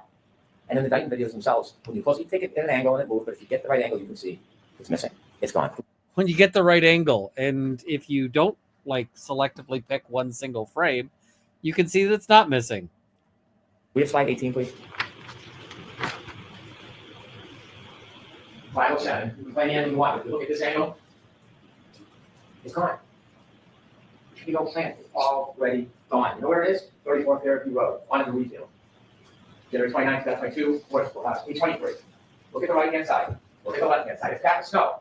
It's gone. It's gone. And the same thing, when you do videos, it's a different angle, a little smaller. If you play that and watch the lights go up and down and slow it down, you'll see it expands. It's gone. So when you have Diagnostic Barrows come in here and try to tell you what he saw in the salad bar, couldn't have been it. You got to ask yourself, what interest does he have coming in here in this case? A lot of attention on this case, a lot of people watching. Comes in after, of course, driving all the way out to the defense attorney's hotel to meet in the conference room so he can get a subpoena. He spends 2 hours driving up and back so that he can convene to get a subpoena that tells him to appear, which he could have got by fax or in the mail. And so when he comes in, what he says is, that's absolutely not what I saw. Absolutely not. And then he claims at the last time he testified, he had made the same statement. I showed him his transcript. And did you see the redness creep over his face? He never said this before. In fact, he testified to the opposite. And so he sits on the stand with a new story after a meeting. We don't know why. But then I show him that bottom right photo with the snow, with it missing. And I say, is this the way it looked? It's, of course, before the snow melts out of the salad board so that you can see it unexposed. And he says, yes, he had to agree. This taillight was. And they just argued that he was clout chasing, which is just bizarre to me. He does not seem like that's what he's looking at. Gone. There's no boogeyman. There's no plant. There's no Higgins at the salad board. There's no one tearing out pieces. In fact, remember I played you a clip and you'll have it where the defendant says, I was picking up pieces, it was crashed in, the bulb was showing when I was showing Kerry and Jen when they went back to Meadows. If you don't remember, listen to that clip, you'll hear it. Unfortunately, there's no ring video when they go back to Meadows. There's a ring video when she leaves. There's no ring video when she. Also, suggesting that he could receive a fax or subpoena by fax is bizarre to me, because I don't know where allows for valid service of a subpoena by fax. So, yeah. Gets back. And so now when we're trying to look the other way, we want to find a dog bite. So enter Dr. Russell. Dr. Russell, according to her, nice woman, nice doctor, very accomplished. I respect that. She's the only dog expert in the world. The thing is, we know no idea what that expertise means. She volunteers for the job. She wants to be here. Put it on her profile, but she can't explain methodology. What are you looking for in a dog bite? She can't tell us. It starts a year ago that it's claws, it's teeth, and then it's claws, then it's teeth, and then it's I don't know. And then when you look at each of the different parts of the abrasions, she says, well, I can't tell if I look at each one of them, but all together it's a dog bite. It's a dog attack. That is the masterful expertise that the defense has bragged about bringing in. Dr. Russell telling you, because she says this is a dog bite. She has never been in a forensic situation where she's looked at a wound and identified it as a dog bite before. This is the first time, the only time she's ever done it. And what she says is these are not punctures. Punctures means it goes into the skin, a wound. There's no punctures. And she's sure because she's an expert, so you should rely on her because she's coming in saying she's an expert and she's being And that's what every other expert said. So, come on. presented. Yet, after saying there's no punctures, Dr. Laposada comes in and she sees punctures everywhere. It's an animal attack. It's a dog. How is it? No method, no methodology, no history of this, no prior testimony that we know of other than arbitrarily what she says. And she says the exact opposite of Dr. Russell. Why is that? How does that happen? So obviously, there is no science to looking at an abrasion and saying where it came from. They give us no detail. They give us nothing that we should rely on. They contradict each other. It's just takes you to look the other way. And so we have now the issue of the defense has said over and over again, there's no collision. There's no collision. There's no collision. And they had a number of witnesses come in to try to say that. And they point to Dr. Scotty Bello, who works at the medical examiner's office. She tells you that she doesn't see injuries consistent with a collision. She's looking at this case for 90 days. 90 daes. The evidence in this case did not stop. It continued for 2 years. She knows nothing about the data, nothing about the black box, nothing about the interviews of Miss Lee. She doesn't know about the DNA. She doesn't know about the shards in the arm or in the clothes. Just write that in the clothes. She knows nothing about that. So in 90 days, she didn't see any lower body injuries. She didn't see any lower extremity injuries, which are very common in car collisions. But that doesn't mean it didn't happen because she, in 90 days, saw a fraction of the information. A fraction. And we know now, argument back and forth for days about lower body injuries, the suggestion is a car accident can affect everybody differently depending on the angle, the scope, the speed. Some people can get plowed over by a car and have no injuries. Some people can get touched lightly and have more injuries. And there was the debate about no lower body injuries. Well, ARCA dispelled that in their dummy test that you can have a collision with no lower body injuries. They did that for us. Thank you. And so. So he sounds a lot more sarcastic about it, but all right. The idea that at the time in 90 days that she doesn't have enough information to say consistent with a car accident doesn't mean there's no car accident. Let me talk a little bit about. I mean, if you're saying that the ARCA, theory is the correct one, then the ARCA theory is it didn't fucking happen, dude. ARCA, I don't want to waste too much time with them. What expert who's supposed to come to you? They're not the arbiter of truth. Their opinions weigh no more than yours. Your common sense has more value than an expert's opinion. Their job is to assist you, to explain what their expertise is so that it's a tool for you so that you can make a decision. That's objectivity. We've heard words like confirmation bias, objectivity. Mr. Wolf got on the stand. And before we even started, you have to ask yourself, what expert has a court order for text messages and then deletes the text messages? What expert? That is a lie. That is completely horseshit because the argument is that he deleted the text messages and then there was a court order. That's, Brennan, you are misleading the court on that one. I do not like that at all. What objective expert uses signal, an encrypted app, to communicate Everybody uses Signal. I use Signal. You know what I use Signal to communicate about? Everything. Because Signal's a great app. Come on. About the case. Never used it before, hasn't used it since.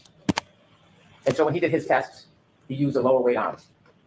Wasn't trying to bash him, wasn't trying to insult him, tried to get him to recognize that a 9.38 pound arm is less weight than John O'Keefe's metric, which would be 11.8. That's all. And because the lighter arm, it takes more speed to create the same damage. I don't know science, I don't know math very well, but that's basic. It's basic. And he fought me over and over again.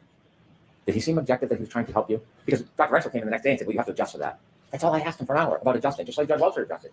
So you adjust it. And he tried to talk to me like I was making something up. His own colleague had Well, because you were making something up. to admit it. Now, it's funny, he admitted it before he got through his credentials. No sequestration order violations. Nobody was coaching him, but he knew enough to come in at the beginning and get right on that point. And speaking of sequestration, remember Dr. Russell on her limo ride over? If Brendan asks you a question, make sure you ask for the transcript. Impede the progress. Slow down the questioning. Interfere. Sequestration orders is this fundamental fairness for all witnesses, not just some. And so what happens with Dr. Renfro, we don't know, but we do know he comes in here and he tells you that he was not getting information that was helping him the last time he testified. He insisted.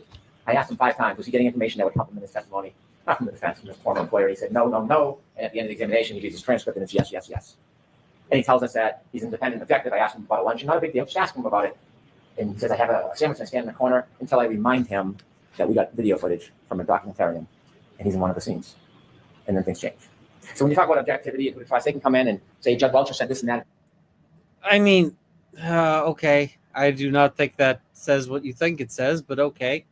Doesn't make it so. Judge Welcher, Dr. Welcher, never in any report, in any presentation, in any testimony to you, ever suggested this is how it happened. This was how his arm was. This is how his feet was. He was trying to show whether or not the orientation. Could this happen with the angle, with the height?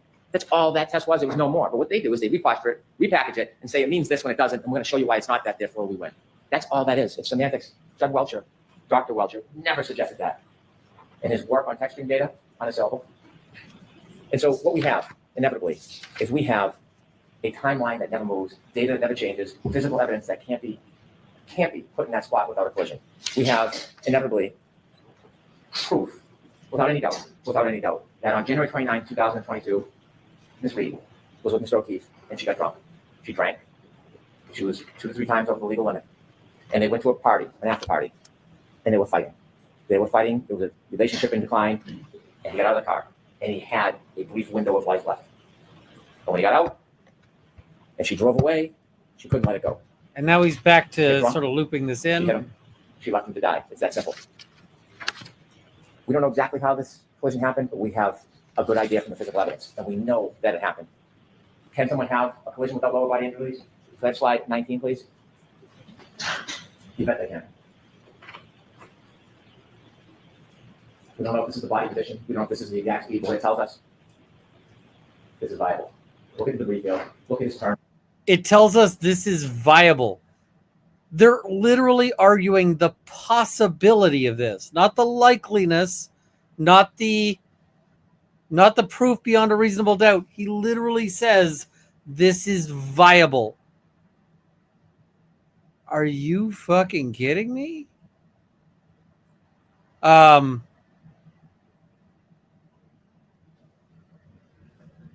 Are you kidding me? This is not. You need to get the proof beyond a reasonable doubt, not proof beyond, like proof to a vague possibility. Remember his sneaker on that curb that got lodged against the sneaker? Mr. O'Keefe then falls back, hits his head, complicated, left to die.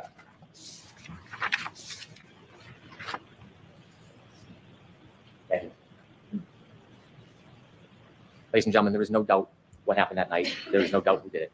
You have a very difficult task ahead of you when you consider the evidence, you consider the law. Very difficult. There are 3 charges. There is second-degree murder. How is it very difficult if there's no doubt? Oh, Christ. Brennan, I mean, you do a great job keeping your hair off the floor, but Ms. Reed, when she chose to drive back at Mr. O'Keefe in that night with a 6,000-pound Lexus, in that anger, 75%, whether she meant to hit him or not, didn't mean to kill him, she hit him. Straight, it is a plain and strong likelihood of death. You would never get back down your driveway if your kids were at the end of the driveway. You would say, well, you're going to kill somebody? You would never do it because you would expect, if you drove at them at that speed, that someone would die. That's second degree murder. OUI manslaughter. She's drunk. She was reckless. She doesn't even know she hit him. She doesn't even have to know she hit him. But she did. She did. And she left a man who was kind and generous and thoughtful. She left him alone. She left him alone to die. Could I have slide 22, please? He is not an it. John O'Keefe is not a body. John O'Keefe is not a buffalo on a prairie. John O'Keefe was a person. And he was murdered by Karen Reed.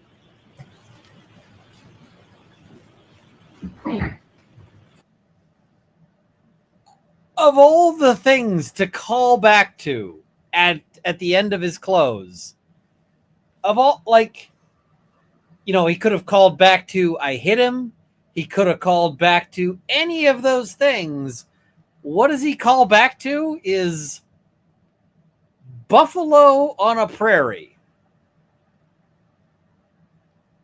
Really? Like, really? That's the choice you want to make?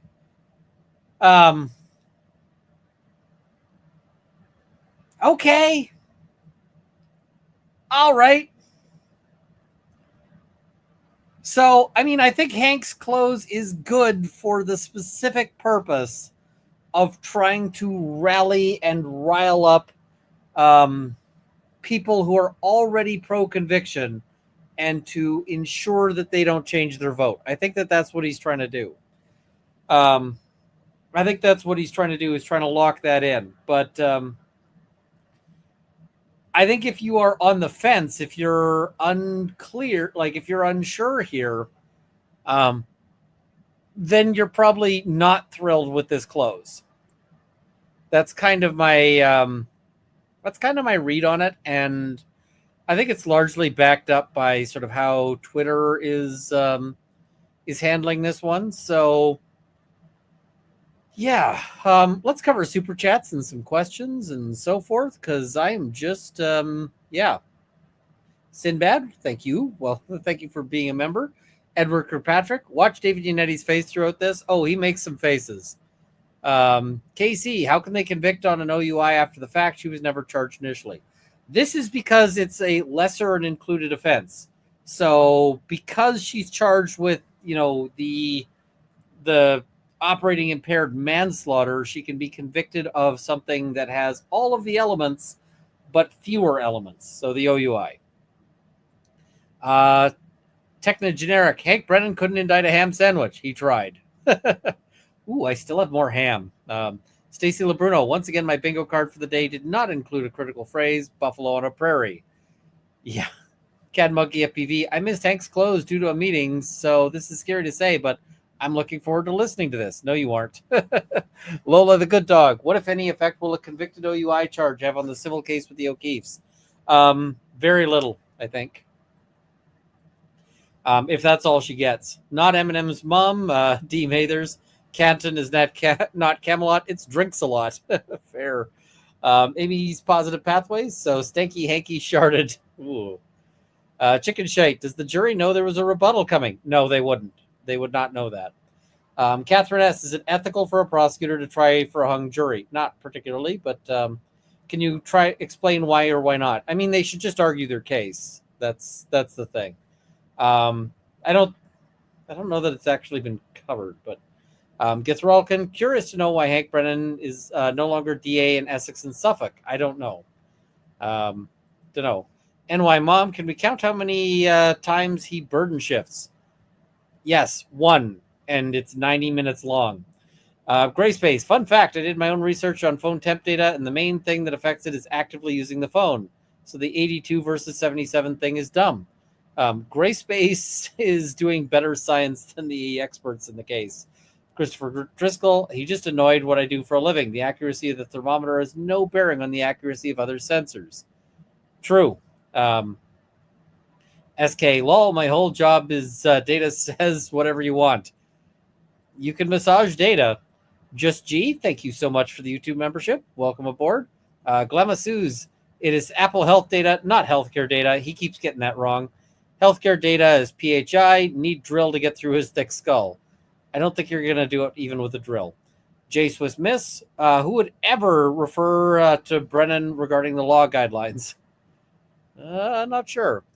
Vincent McCormick, thank you so much for the membership. Maddie B. R. Thank you. Vincent McCormick, exactly. They had the supposed black box data, but didn't know where she went. Give me a break. Yep. Mad962, thank you so much for the YouTube membership. Greg, anything you say can and will be used against you. Note the word fairly is not in there. Yes. Githralkin, he says it twice instead of 3 or 4 times. Telling. Vincent McCormick, I recall Dr. La Posada explaining the spurt as pressure built up from the orbital skull fractures. Oh, interesting. I didn't remember that. Kelly Flint, Hank was spiraling. He was grasping for straws. I think he gave up after Burgess Welcher.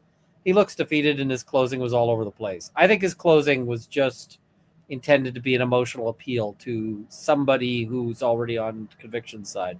Vincent McCormick, pretty sure she'd said punctate and he kept saying puncture. Yeah, I remember that argument. And Belle Feinstein, I sent my husband a reminder to pick up groceries over Signal. I also use it to send cat memes to my friends. Love that app. It's great. Splashdown CA, Hank's new job after this trial, makeup artist. May or may not. Very worried Hank Brennan did good enough for mistrial. I have a feeling that's how it's going to end up again. It's been my fear this entire time. Yeah. May or may not. YouTube won't let me say hung. Githralkin, want to guess why Hank Brennan wasn't portrayed in Black Mass? Fair. I mean, my hope, I expect we're going to see a verdict before Wednesday. That's my guess. And if we don't see a verdict before Wednesday, it'll probably be Friday, and it'll probably be a hang. But I'm guessing that we're going to see it before Wednesday, and I would say probably Monday, Tuesday is my bet.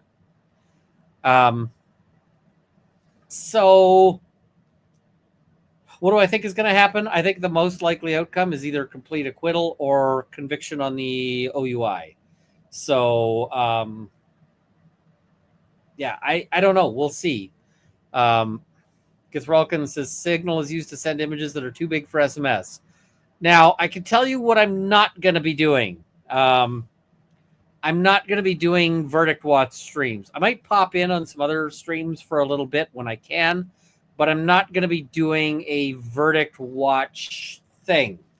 If you want a Verdict Watch, there's all sorts of places to do it. But I can tell you what a Verdict Watch would probably look like if I was to do it, and that would be me sitting around playing video games, waiting to see somebody say jury is back. That's what a Verdict Watch would be. So I'm not doing that, and yeah. All right. So yeah. Any last minute questions? Runkle gaming stream when? I might actually do a gaming stream soon. So, I mean, maybe I might do one like, maybe I could do something tomorrow evening. Mrs. Runkle's away. I have some leather work I have to do. So yeah. Shaby says, love you, Runkle. Heading over to FNF. That's where I'm headed to. So guys, I'm going to kick everyone out. We're going to go to Friday Night Frenzy. I'm going to pop in after I, get myself a snack and hit the washroom. And yeah, so that's what we'll do. All right. So see you guys very soon, I hope. Good night. And then, yes, if you're in the thing, you should be redirected if it's working properly. So good night.